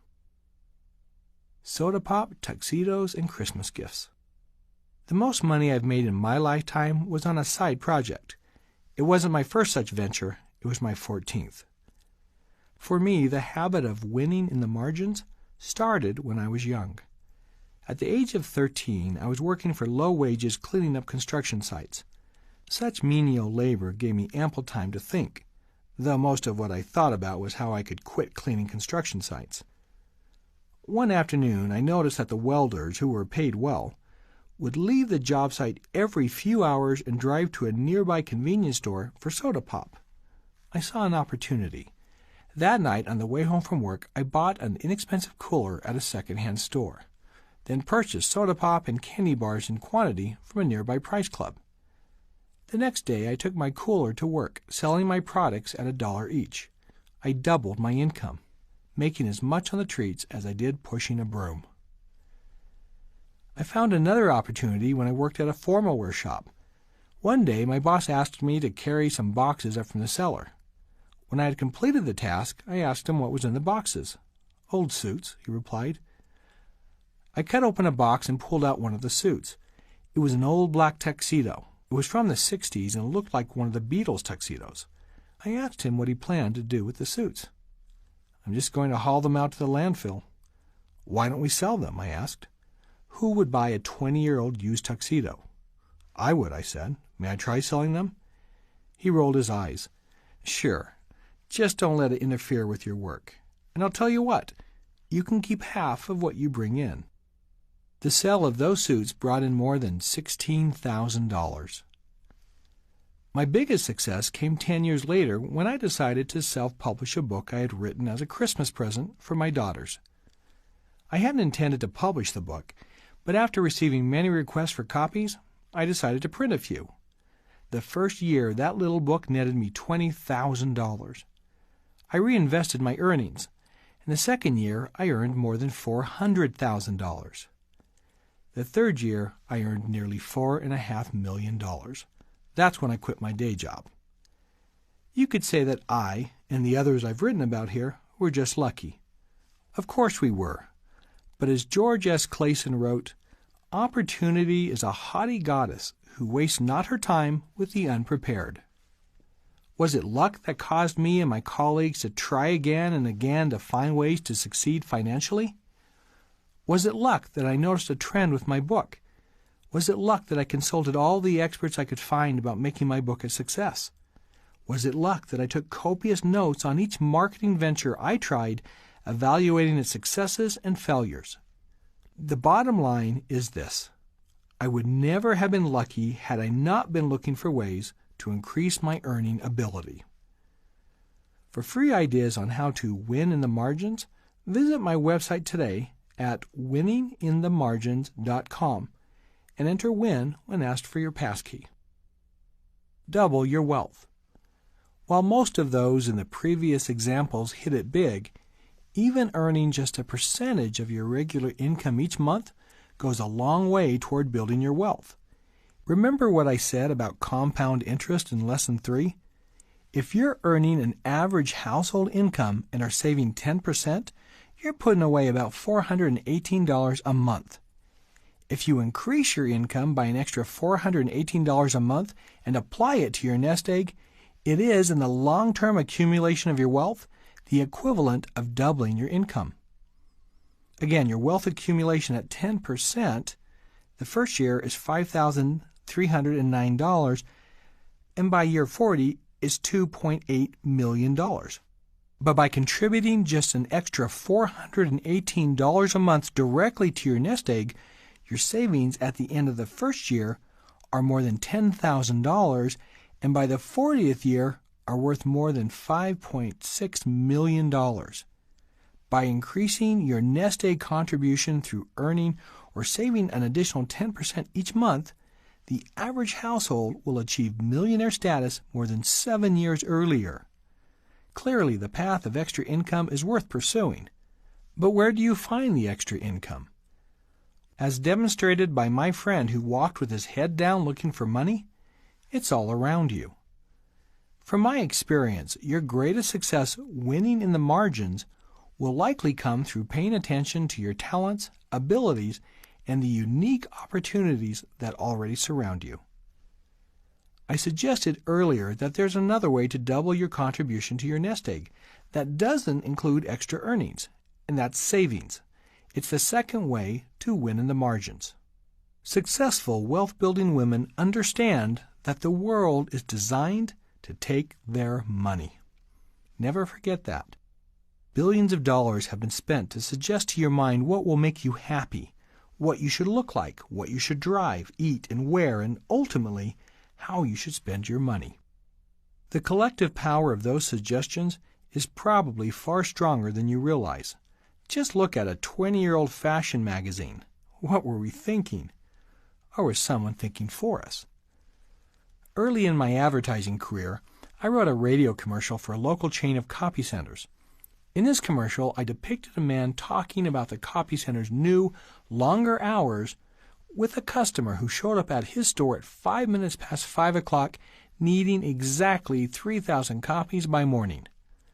The radio spots ran, and to our surprise, the managers at each of the 7 copy centers reported that they had had a rush of people showing up at 5:05 p.m. needing exactly 3,000 copies by morning. In the same way that the millionaire mentality recognizes that the world is designed to take our money, it also knows that the average American has been psychologically conditioned to consume and spend. Market researchers and retail anthropologists specifically study your shopping behavior to more efficiently target you. On the Internet, computers track your spending habits and systematically parade offers in front of you. Politicians and bureaucrats increase fees and taxes. Determined salespeople take courses to learn how to get you to part with your money. And it's getting worse. Marketers are targeting younger and younger consumers, addicting them to a lifestyle of overconsumption. From 1980 to today, advertising to children in America has increased more than tenfold, from $100 million a year to more than $1 billion. Successful wealth builders recognize the nature of the real world and therefore carefully scrutinize every expenditure. They learn to win in the margins by keeping more of what they earn. While most of today's self-help books spout messages about thinking big, J. Paul Getty argued in How to Be Rich that the problem of financial failure is often attributable to the inability to think small. The millionaire mentality, he wrote, gives meticulous attention to even the smallest details and misses no opportunities to reduce costs in his own or his employer's business.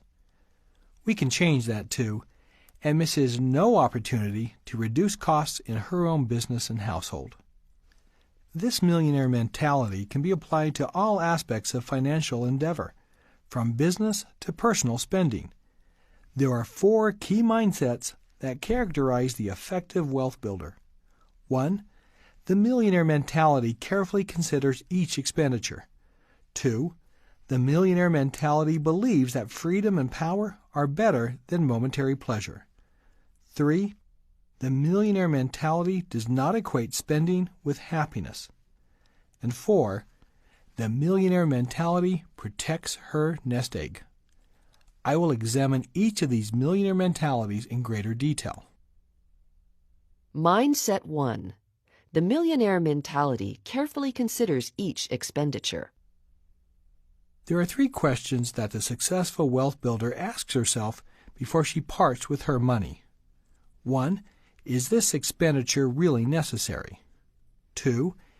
Is this expenditure contributing to my wealth or taking from it? And 3. Is this an impulse purchase or a planned purchase? Let's start with 1. Is this expenditure really necessary? Or is it possible to get the same personal effect without using money, or using less of it? One of the best-dressed women I know is a single mother living on a very limited income. How can you afford such a beautiful wardrobe? I asked her. She smiled and said it was her secret. Later on, she offered to tell me. I only buy used clothing, high quality, but pre-owned by some rich person. I let them lose the value. Same effect, without the financial effect. A few years ago, I was in Venice, standing near the gondolas by Piazza San Marco. I had lived in Italy for more than a year and spoke enough Italian to be conversant. The gondoliers, however, assumed that I was just another American tourist, so they didn't worry about what they said in front of me. How much do I charge this group? One of the gondoliers asked. €50 for Japanese, €40 for Americans, €20 for Italians.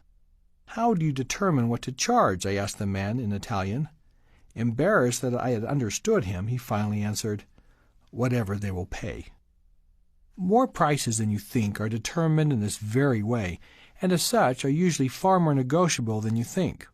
This doesn't mean you have to become a hardened haggler. Simple, soft-voiced inquiry is often just as effective, if not more so. Recently, I was shopping for some computer equipment at a local electronics dealer. After the salesperson had demonstrated the equipment and quoted a price, I simply asked him if they matched the lowest price available. I hate buying something and the next day finding it cheaper somewhere else, I explained. He thought about it, then said, just a minute. He pulled up a comparison site on the Internet, and we immediately found the same equipment available for $140 less. There's the price, I said. He not only sold it to me for the lower price, but he threw in a few other complimentary items as well. Many people don't get what they want out of life simply because they don't ask. The 7 golden words. A salesman friend of mine was trying to negotiate a deal with a large client. When he quoted his bid, his client's forehead creased with concern. "Is that the best you can do?" he asked. My friend began to squirm. He left the room and called his boss. "We've got to do better," he said. His boss gave him a better price. Newly confident with his bid, my friend sat back down with his client. "We can go 3% less." The man still looked concerned. "Is that the best you can do?" My friend, more certain that he was about to lose the account, went back to the phone. He again talked to his boss, who conceded 1 more % discount. Afraid that it wasn't going to be enough, my friend threw in a portion of his own sales commission. Still, the client didn't seem impressed. "Is that really the best you can do?" My friend sighed. "I'm sorry," he said, "but it is." The man smiled. "Fine, I'll sign the order. I was just making sure that it really was your best offer." Winning in the margins means pushing the limit to see just how low you can purchase, especially on the big-ticket items. A financial consultant once said to me, "It drives me crazy the way people compartmentalize their money. They'll clip coupons to save 35 cents on a can of soup, then throw thousands away on a big purchase because they didn't bother to compare prices or even ask if they could get it for less." Just 7 simple words. Is that the best you can do? Of all the advice in this book, the 7 golden words are most likely to provide you the most immediate and surprising success. A friend of mine who was in the middle of building a home claimed to have saved more than $25,000 by using the 7 golden words. And, he added, the subcontractors all thought that he was especially smart and actually added free upgrades. I've had several readers report saving more than $1,000 within a few hours of learning the 7 golden words. In fact, we hear these success stories regularly. Not that this surprises me. I have a large and growing collection of my own. The 7 golden words work. Not always, but enough of the time to make them worth your while. A new baby.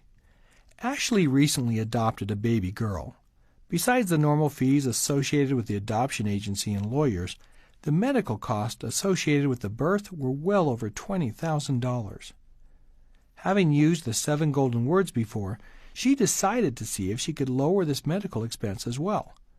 After reaching the hospital's accounts payable office, Ashley first thanked the hospital representative for the care they had given her baby and her baby's birth mother. She then quickly described the events surrounding her baby's birth and kindly asked if the outstanding balance was the best they could do. After a few minutes on hold, the accounts payable representative returned, happily saying that the hospital was willing to reduce the bill by 80% if she would pay the bill in full within 30 days, a savings of $16,000. A bedroom set. Patricia had saved 3 long years to purchase a bedroom set. When she had finally saved enough, she went to the furniture store to pick it out. She found the set of her dreams and wanted to purchase it immediately, but having read the 5 lessons, decided to sleep on her decision.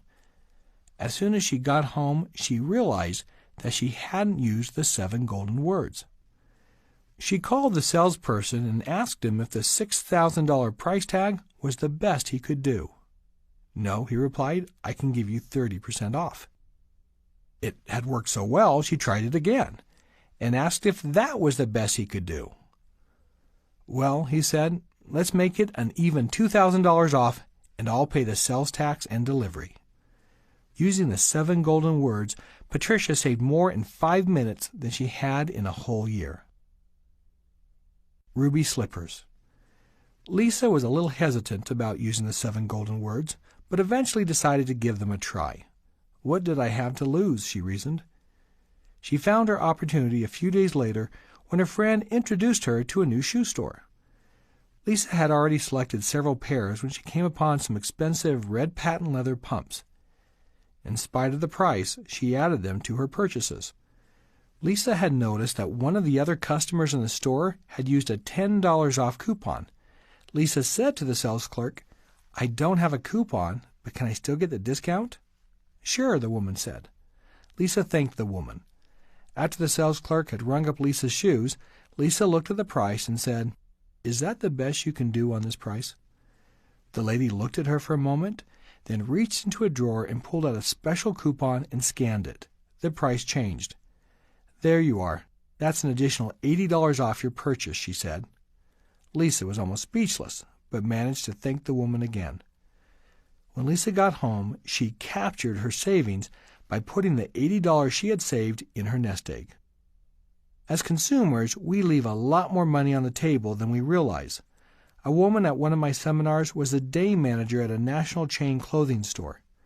"It's corporate policy," she told us, "that any of our employees can discount up to 30% off any product at any time.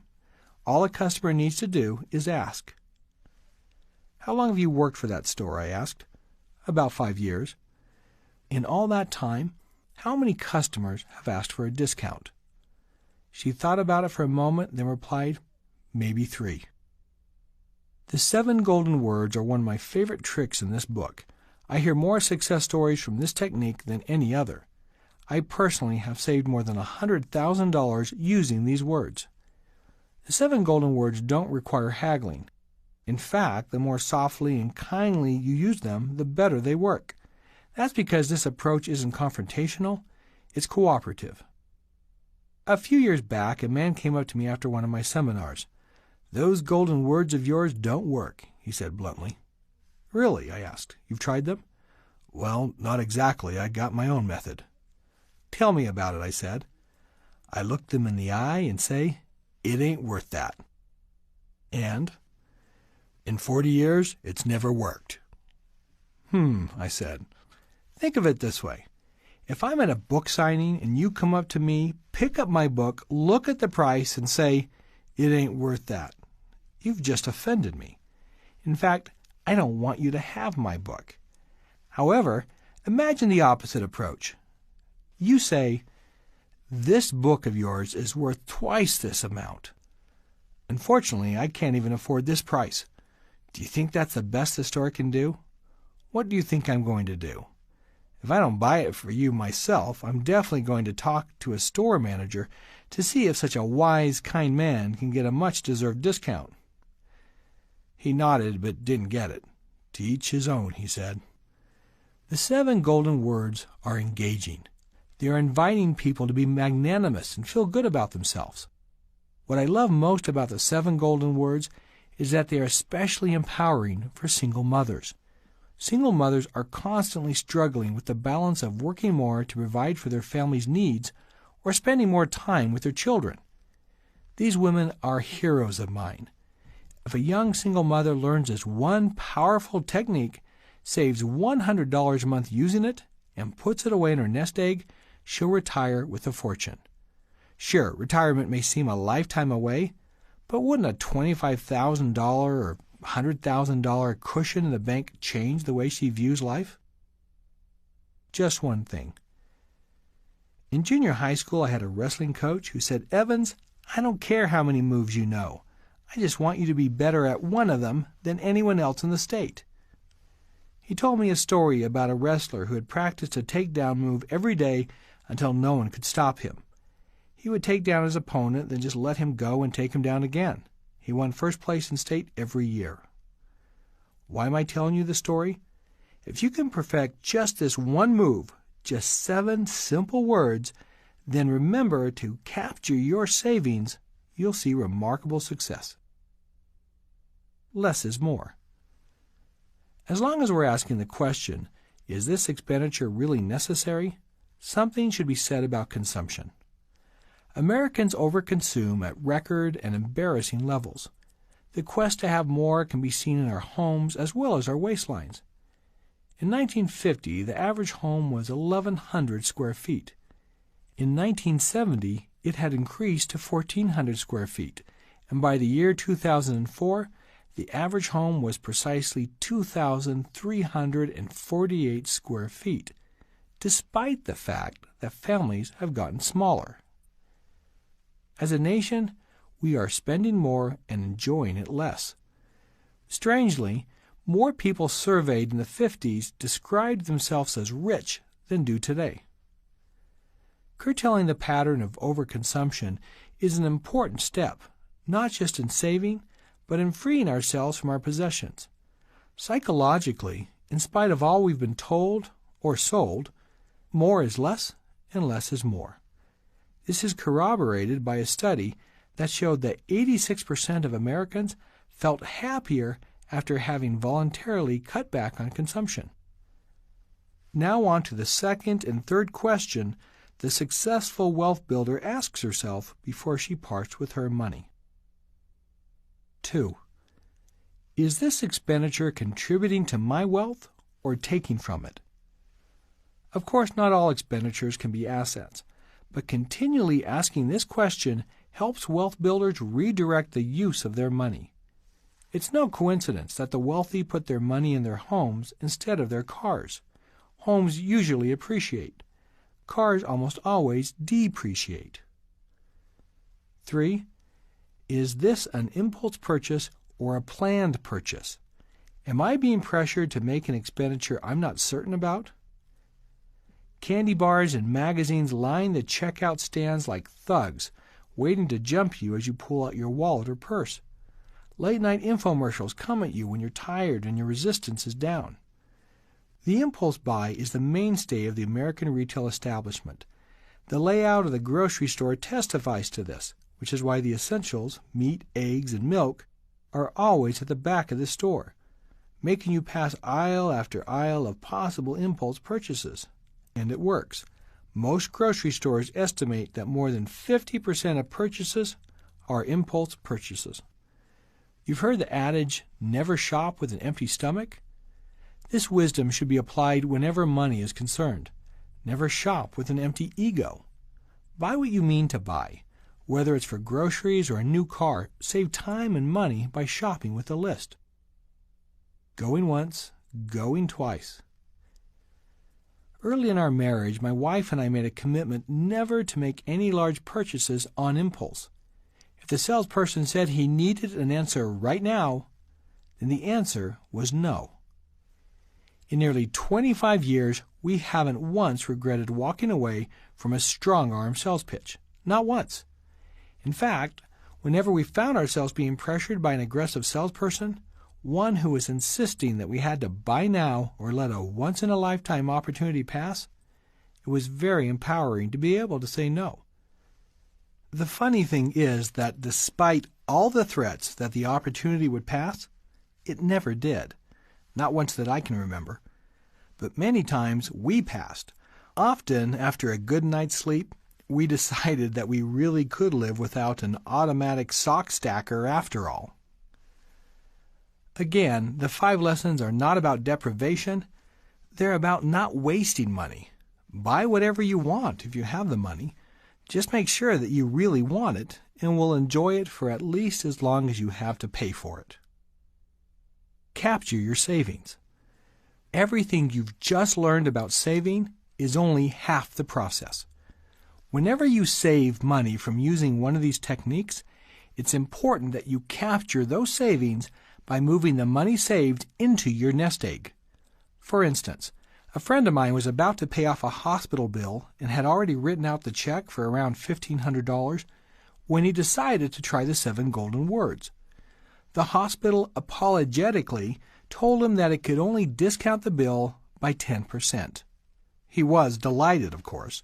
He tore up the check he had written and wrote 2 more, one for the revised hospital bill of $1,350 and the second to his nest egg for the $150 he had just saved. There's another psychological benefit to this technique. Have you ever trained an animal? The very foundation of successful training is to reward desired behavior. The same principle is true for humans. You're no animal, but whenever you save money, then capture those savings, you're conditioning yourself for more success. The more you pay yourself and watch your nest egg grow, the stronger your habit will become. Remember, if you're able to save just $100 a month and you faithfully transfer it to your nest egg, in 40 years, compounded at the average S&P 500 rate of 10.2%, that little extra savings will be worth close to $700,000. Mindset 2. The millionaire mentality believes that freedom and power are better than momentary pleasure. The sirens of credit are luring you to the rocks of disaster. Their enticing song, "Buy now, pay later," is indeed truth in advertising, though it was certainly not intended to be. Pay is exactly what America is doing. The price we pay to have it now is quite clear: broken marriages, homes, health, and lives. The successful wealth builder understands the danger of debt and knows that the primary way to avoid it is by delaying gratification.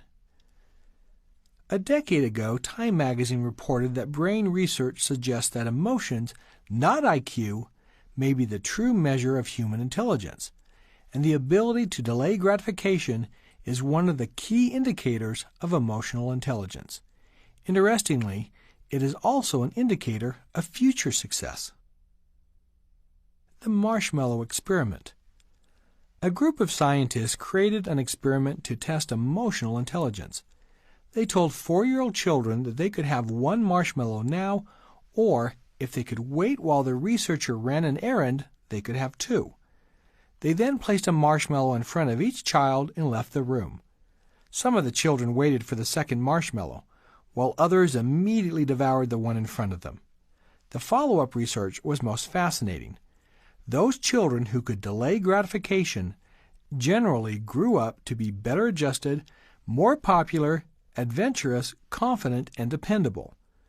Those who couldn't were more likely to be lonely, easily frustrated, and stubborn. They buckled under stress and shied away from challenges. In addition, those who could delay gratification also scored an average of 210 points higher on the SATs. My father's epiphany. I'll never forget the night my father called us together for a special family meeting. It was after we had lost our home, and all of us children had gathered in the living room of our little duplex. The mood in our home that night was as somber as a funeral. My father looked distraught. We didn't know why he had brought us together, but from his countenance we knew it couldn't be good. He said, "I've spent the last 3 days figuring out why, after all these years of hard work, I have nothing to show for it but bills. Do you know where it all goes?" "To us?" one of my brothers asked. "No," he said grimly. "I wish it had. But it doesn't. It goes to interest. All those heartbeats went to paying interest to make someone else wealthy. Delay gratification. Never borrow money." Earlier in the 3rd lesson, I demonstrated the power of compound interest. Never forget that compound interest is just as powerful working against you as it is working for you. What might seem like a small expense now can, in the long run, steal your wealth. Simply put, there are 2 kinds of people: those who earn interest and those who pay it. That's the fundamental difference between the wealthy and the desperate. The millionaire mentality sees clearly the danger of credit and knows that freedom and power are infinitely better than short-lived pleasure. But I deserve it. An employee of mine desired a new car. It was too expensive for her income, but she was intent on convincing me that it was the right choice for her. "My husband's about to get a raise. Why shouldn't I have a nice car? Don't I deserve it?" Deserve it? She had just regurgitated the greatest marketing sham ever propagated on the American consumer, the result of years of advertising brainwashing. She deserves what? To find happiness based on something that will decay and lose value within a year, yet will continue to financially enslave her long after her infatuation with the metal is gone. In the words of my teenage daughter, is this a good thing? After several discussions, she reluctantly chose not to buy the car. A year later, we revisited her decision. "I'm so glad I didn't buy that car," she said. "It doesn't even interest me anymore. And my husband didn't get the raise we had planned on. Had we bought that car, we would have found ourselves deep in debt and struggling just to make payments." The next time you hear someone say, "You deserve it," red flags should go up in your mind. Someone is trying to take your wealth. someone is trying to steal your dreams for themselves. What you really deserve is peace of mind, individual freedom, and personal power. The payday loans trap. Remember, it's them versus us. The payday loan industry is big business and getting bigger. In just 8 years, it's grown from $10 billion to $85 billion. And 2/3 of those funding this industry growth are women. Women in financial trouble. In fact, one payday lender's business plan unabashedly declares that welfare-to-work mothers are an excellent opportunity for check cashing and cash advance businesses. Predatory, exploitative, entrapment. These are just some of the terms used to describe this industry. That should be warning enough to stay away. A payday loan is a short-term loan intended to supposedly help the borrower get by until the next payday. While there are laws regulating how much interest can be charged by financial institutions, these businesses get around these laws by charging fees rather than interest. These fees typically account for 15% of the loan. If you do the math, you'll realize that if you continue to repeat or roll over the loan, your actual annual interest may be as high as 400%. I've personally witnessed the damage using these loans can cause. An employee of mine had gotten behind on her bills and decided to get out of the bind by using a payday loan. Already short on cash, now with 15% less cash a month, she was really in trouble. She found herself using cash advances more and more. One day she came to me in tears, embarrassed to tell me what she had done. It was so short-sighted, she said. It just seemed like a quick fix. It was quick, but not a fix. Eventually, the cure became worse than the disease. Using payday loans can turn a temporary financial problem into a permanent one. The truth of the plastic. In 1968, credit card debt was $8 billion. Today, 40 years later, that number has increased by more than 100 times. With so much wealth at stake, it's no wonder banks and retail businesses work so hard to extend you credit. There were 5.3 billion offers for new credit cards in 2007 alone, and their efforts are paying off. In 1970, only 17% of American households had a bank-issued credit card. Today, Americans own more than 1 billion credit cards. 1 in 7 carry 10 or more credit cards. I met a woman at one of my seminars who had 27 different credit cards. When she ran out of money on one card, she simply applied for another. In addition to credit cards, there are other credit-inducing tactics you might not have considered. A common credit sales tactic is the no-pain add-on purchase. You've likely been victimized by it. As a teenager, I worked at a fast food restaurant. Whenever we took an order, we were required to ask customers if they wanted fries or a drink to go with their order. Initially, I thought if they wanted fries or a drink, they would have asked for it. Not so. To my surprise, more than half the people I asked changed their order. This technique works on larger purchases as well, from cars to houses. Unfortunately, outside the fast food world, there's interest involved. Would you like a refrigerator to go with that house? You've just come to the end of the long and tedious process of qualifying for a home loan. Before the last signature is inked, you're asked, do you need any appliances? We could easily add a few luxuries onto that loan. How about a refrigerator? What most home buyers don't consider is that this additional purchase goes right on the end of their 30-year mortgage. Even at a low interest rate like 5%, after 5 years, the average cost for a $1,000 refrigerator is nearly double the sales price, and Americans wonder where their money goes. What kind of fool?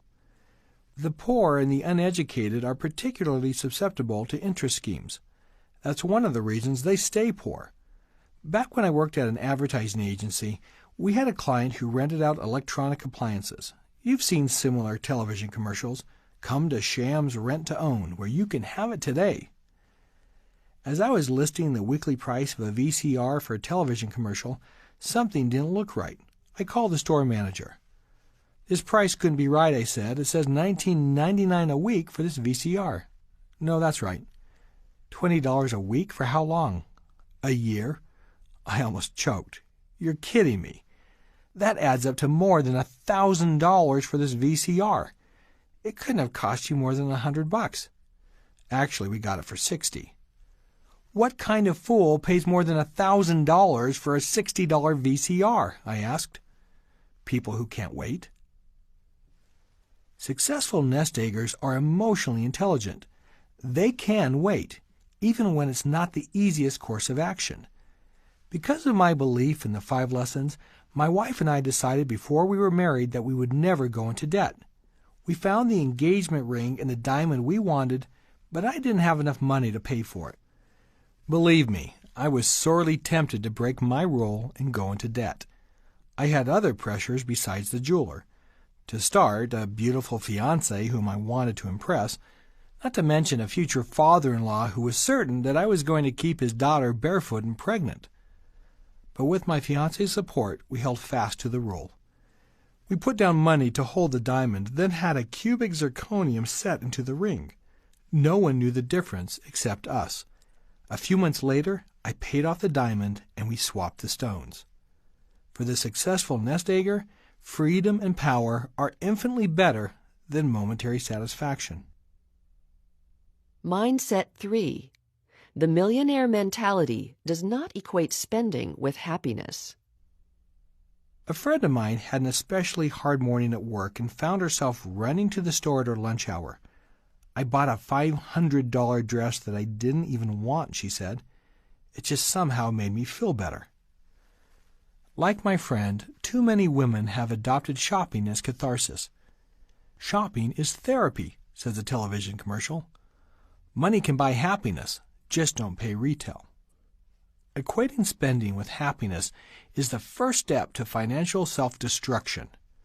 Recently, I met a woman whose daughter was working 3 jobs trying to keep up with her $50,000 credit card debt. "What did she spend all that money on?" I asked. "Stuff. Clothes and stuff. She had a bad marriage and she's just trying to fill the void. Unfortunately, all she does now is work." Compulsive behaviors are the cause of many financial disasters. I remember signing copies of the 5 lessons at a bookstore in Las Vegas and hearing story after story of lives and nest eggs squandered by people with compulsive gambling habits. The same is true of compulsive spending. A friend of mine has a client who has spent hundreds of thousands of dollars in purchases she doesn't value or use. Her home is cluttered with stacks of unopened boxes and department store sacks with price tags still attached. It's gotten so bad that she cannot sleep in her own bed because it's covered with junk. She's not really shopping for anything except the high that comes from shopping. Another friend of mine divorced his wife after she refused to get help for her shopping problem before she could spend him into oblivion. As he helped her pack her belongings, he found, among many other things, 3 identical Chanel purses still in their boxes with their hefty price tags still attached. While these examples are extreme, they are demonstrative of the power of this addiction. Compulsive spending is still not listed by the American Psychiatric Association as a distinct disorder, but some experts believe it might soon be. Compulsive spending follows the same pattern of other addictive cycles. With the compulsive spender, the purchase of something creates a temporary psychological high. Then, after that high dissipates, and it always does, the addict finds herself dealing with the aftermath of her choices, usually a combination of negative emotions, guilt, fear, and shame. The addict, now suffering from this painful low, naturally seeks relief, so she goes shopping again to create a new high, establishing a powerful and dangerous cycle. One of the distinct problems with this form of addiction is the lack of negative social consequence. While a drunk is shunned, looked down on, or thrown in jail, the compulsive spender is praised and adored by salespeople, thanked by the recipients of their gifts, and even extolled by the President of the United States for doing their patriotic duty by spending. Of course, compulsive shopping is not just a woman's issue, and some research suggests that compulsive shopping is on the rise among men. Still, it's my experience that this problem is more often a woman's addiction of choice. If you find yourself purchasing things you don't need just for the thrill of buying, or if you knowingly buy things you can't afford, you might need help. There's good news. Remember, just because you have compulsive tendencies doesn't mean you're doomed to financial failure. In fact, the opposite is true. Your weakness may become your greatest asset. Remember what Heather wrote in the foreword about changing her behavior? She took her compulsive shopping habits, redirected them to purchasing precious metals instead of junk, and in a relatively short time created a healthy nest egg. The successful nest egger fosters gratitude as a strategy against materialism and unhappiness. One of the great cures for consumption is found in the character trait of gratitude. We live in a world of abundance. The things that bring the greatest joy are not reserved for the wealthy alone. The simplest of pleasures can bring the greatest happiness. What price can we put on inner peace, or health, or friendship, or love? Those who forget to be grateful for what they have often waste their lives and wealth looking for more. Their thirst becomes unquenchable as they seek to buy what cannot be bought. It doesn't matter if these people have $1 or $1 billion, because they will never have contentment or happiness. They may be in a high tax bracket, but they will never be truly wealthy. Mindset 4. The millionaire mentality protects the nest egg. Successful nest eggers do not risk what they cannot afford to lose. This applies to both investing and living. High-risk, get-rich-quick schemes and other forms of gambling do not appeal to them. When I surveyed my female readers about what they felt was their biggest financial weakness, the number one answer was being an easy touch. Angela, this is not her real name, was widowed at a young age. With 3 small children, this could have been a financial nightmare. However, her husband had insurance and investments and left her a significant amount of money. About 5 years after her husband's death, Angela remarried.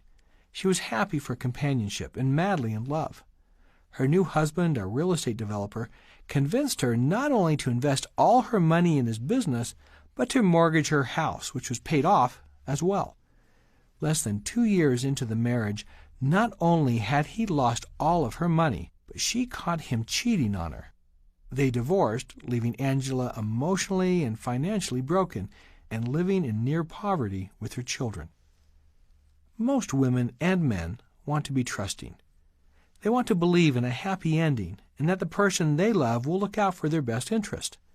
Women need to acknowledge that while this mindset is a beautiful hope, it's also a potential danger, and they should put appropriate safeguards in place. Wise behavior is not a matter of trust. It's a matter of wisdom. That significant other who might lose all your money might actually have your best interests at heart. It doesn't matter. Throughout my financial history, I have lost more money to people who meant me well than to people who meant me harm. In other words, more financial harm has come from my friends than from my enemies. Your spouse may be the kindest, most loving, and trustworthy person on the planet, but it doesn't mean that he can protect your assets. Good people lose money every day. Angela should have decided what she could afford to lose before she put her money and her children's future at risk. Before she remarried, Angela should have transferred the home and much of her assets into a trust for her children, guaranteeing that they would always be taken care of. Proper insurance. Insurance has been around for a long time. In fact, insurance existed around 3000 BC in China. It was later used in ancient Babylon and by the Phoenicians, Hindus, and Greeks. Purchasing the proper amount of insurance is an important financial issue. My parents didn't believe in insurance. Early in their marriage, they had purchased a policy that didn't pay out when they needed it, and they decided that insurance was just a scam. That's why when my father broke his legs, he didn't have insurance. Even with all the pain I had experienced growing up without insurance, My first year of marriage, I followed my parents' example. Fortunately, my wife Carrie felt differently. She found an inexpensive health insurance policy for university students and applied for it. 3 weeks after she did, I was rushed to the hospital for an emergency appendectomy. The cost of the surgery would have put us deep in debt. Thankfully, due to my wife's wisdom, we were spared much pain. Successful wealth builders purchase proper insurance to protect their growing wealth. A study conducted by a Harvard Law School professor found that medical bills and other financial effects of illness or injury contributed to nearly half of the personal bankruptcy filings in the United States. Having proper insurance can make the difference between financial peace of mind and catastrophe. Successful wealth builders ask themselves, is the person I'm trusting with my wealth sufficiently skilled to handle my money? In The Richest Man in Babylon, George S. Clason tells the story of a man who entrusts his hard-earned money to his friend, a bricklayer, to purchase precious gems. Of course, the bricklayer knows nothing about precious gems, and he returns with worthless pieces of glass. Trust bricklayers with advice about bricks, says his mentor. Be especially careful with your money when it comes to family. This is what I call the brother-in-law syndrome. As your wealth grows, you will be set upon by others, usually in-laws it seems to me, to fund their schemes and business ventures. They will often use emotional manipulation to get you to part with your money. Be kind and simply say, let's take your plan to an expert in the field. In most cases, this will end the inquiry. It's not easy to say no to a loved one, but seeing them lose your money is worse, much worse. And in the end, no one is happy. Burnt toast syndrome. One of the most destructive of all female financial behaviors is what I call burnt toast syndrome. The first time I shared this discovery with a group of women, I was surprised at how affected they were. In fact, they were speechless. A few of them started crying. Afterward, I asked how many of them were victims of burnt toast syndrome. Every hand in the room shot up. This is how I explain burnt toast syndrome. You're making breakfast for your family, and there's enough bread for only one piece of toast per person. You accidentally burn one of them. Who takes the burnt piece? The answer women usually give me is me. The same holds true for their finances. Even though women live longer than men and need more retirement money set aside, most simply don't do it. Which is why the average income for a woman over 65 is less than $7,000 a year. One of the reasons for this disturbing trend is that others gradually and quietly steal their retirements from them. Children and other relatives often prey on women, mothers, aunts, grandmothers, to part with very real future needs for those relatives' immediate selfish wants. It's a daughter who needs an expensive prom dress, or the son who needs that $200 pair of basketball shoes. In the moment, it often seems easier to just give in and surrender your future funds. Some women thrive on the attention they receive as a benefactor. They don't steal from me, I'm happy to give it away, one woman said foolishly, trying to convince herself that she was doing good. One man I know from a wealthy family has learned to play his mother like a violin. At the age of 30 and with several children, he's never held a job for more than a few months. His mother is disappointed with his habits, but is unwilling to let her grandchildren suffer. She's a reluctant enabler and continues to do great harm to both her son and her grandchildren. Let me be clear. This is absolutely wrong. It's wrong on two levels. First, it's never okay to give up a need for someone else's wants. Never. You can try to rationalize it, but it's just plain stupidity. Second, the lessons taught to the recipient are remarkably damaging. How would you feel if you discovered that your children were stealing from an elderly widow's pension to buy themselves concert tickets? Or conned a woman down the street out of her Social Security check so they could buy a motorcycle? Obviously, you would be disgusted, but that's exactly what you're doing when you give up that future income for their wants.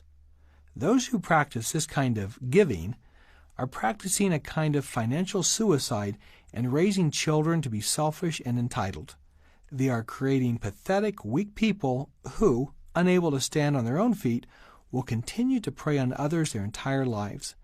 As Clementine Paddleford wrote, "Never put a wishbone, daughter, where a backbone ought to be."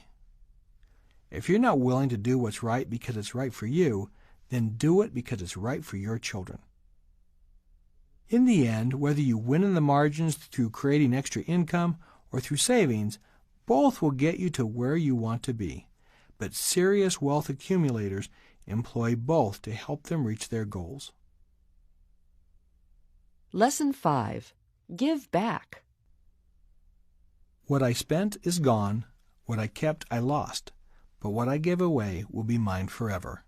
Ethel Percy Andrus. Ultimately, the most honorable and enjoyable use of money is in serving others. Freely giving of our wealth is also the only way to fully protect ourselves from our wealth. Yes, money is a powerful ally, but it can also be a spiritual and emotional enemy. While money is an inescapable part of life, it's not life. If money becomes what you live for, you will eventually conclude that life is not worth living. I was signing books at a bookstore when I noticed a young woman in line who was clearly very excited to meet me. When it was her turn to approach my table, she could barely constrain herself. "Mr. Evans," she exclaimed, "I've wanted to meet you my entire life." Flattered, I replied, "So you like my books?" "Never read them," she quickly replied. I looked at her with amusement. "Then why did you want to meet me?" A big smile crossed her face. "I'm one of your Christmas box house kids." Her words hit me with great impact. "How are you?" I asked. "I'm great," she replied. She put her arm around the blond teenage boy standing next to her. "This is my brother Eric," she said. "My caseworker told me that if it wasn't for you, we probably would not have been adopted into the same family. I've always wanted to thank you for my brother." I asked if she wanted to help me sign books, and for the next hour, we drank slushies and talked about life. Success in life cannot be measured on a balance sheet. I believe that the truest measure of achievement is the degree to which we've learned to love. And service, through sharing our wealth and our time, is love made visible. Financial karma. While generosity feeds the soul, ironically, it also feeds the pocketbook. I believe that we receive as we give. It is written in the Bible, "Will a man rob God? Yet ye have robbed me." But you say, "Wherein have we robbed thee?" "In tithes and offerings. Prove me now herewith, if I will not open you the windows of heaven and pour you out a blessing, that there shall not be room enough to receive it." Malachi 2, 8-10. While I don't believe that this promise written in the Bible applies solely to financial blessings, I believe there are karmic principles attached to wealth. We get back when we give. As such, it's important to give not just after we've achieved wealth, but as part of the process. I have tithed 10% of my income since I was 8 years old, and in spite of the hardships my family has sometimes faced, I have never felt the loss of this money. Rather, I have felt specifically blessed for my contributions. On one occasion, when my business was doing poorly, I called my accountant and asked him to review my financial records over the past year to see if I had, in fact, paid a true tithe of 10%. He called back the next day and told me that I was $800 short. I wrote a check immediately and sent it off. The next day, I had 3 calls from former clients needing work done immediately. Coincidence? Maybe. But I don't think so. I've heard similar stories from friends and associates of different faiths from around the world. In addition to sharing your wealth, you have a responsibility to share the lessons of proper money management with others. Within 24 hours of hearing this audiobook, share this audiobook with a spouse, a child, a girlfriend, or a colleague. Then, as your life improves, share your successes with others. Your example will encourage them to follow your lead. As you share these principles, you will see firsthand the gift of giving back. Teaching the 5 lessons to others will help you internalize them and become better prepared to live and enjoy the fruits of them yourself. Conclusion. Is it ever too late to start? A reporter was in my office interviewing me when he noticed the cover of the 5 lessons on my desk. He asked me what the book was about. I briefly explained the 5 principles of wealth, then invited him to attend one of my seminars. "I could use that," he said, "but I'm afraid it's too late." To my surprise, his eyes welled up with tears. "My daughter called this morning. She needs money for college. I had to tell her that I can't help her. I just don't have it." Is it ever too late to live these principles? My answer is a resounding no. Yes, it can be too late to take full advantage of the power of compound interest, but progress is progress. It's never too late to do the right thing, or the smart thing, and enjoy the benefits it brings. Harkening back to my niece's story, just 1 year into practicing the 5 lessons, she was light years ahead of where she had been and was free of the daily fear and bondage of debt. She and her husband were already enjoying more of the blessings of living in this free and abundant country. Most important, they had hope, and hope is always worth striving for. We end where we began. Life is not about money. It's about God. It's about love. It's about family and relationships. In sharing with you these principles, it's my hope that you will always give back, that you might find life's true abundance. All millionaires die, but there are no dead millionaires. Their wealth passes on. As Ray Kroc, the founder of McDonald's, was fond of saying, "I've never seen a Brinks truck following a hearse." If you have lived successfully, your estate will consist of more than material possessions, and your legacy will be more than a ledger sheet. Remember this: you may use your wealth wisely, find true abundance, and live, as Mark Twain said, so that even the undertaker mourns your passing. In the end, this is true wealth. Now I'd like to end with this final note. I have an idea, a big idea. But before I share it with you, I want you to take a moment and seriously consider this question. What kind of a world would we live in if only the bad people had money? It would be a dark world indeed. There would be no parks or museums, schools and churches would shut down, and hospitals would help only the elite few. Most of us would be enslaved, if not with physical chains, then with financial ones. With this in mind, I'll share my idea, or maybe I should say dream. Over the past 20 years, I've seen the power of the 5 lessons change people's lives, not only financially, but emotionally, mentally, and spiritually as well. I've seen my wonderful readers give back by reaching out and helping one another to succeed. I wish that more good people had wealth. This has led me to my dream. I dream of creating a community of 1 million compassionate millionaires, wealthy people who use their power to improve their lives, their communities, and the world around them. We're accomplishing this dream with an online wealth club called the 5 Lessons Institute that provides powerful weekly mentoring, teleclasses, monthly and weekly plans of action, and powerful tools to aid you in your wealth accumulation. As a member of this community, you'll be able to share with other members and watch your wealth grow and the community's wealth grow. We'll do it together. Imagine being one of 1 million people around the globe following the same success strategy. We have already established relationships with hundreds of major retailers who offer special discounts to our community. Talk about strength in numbers.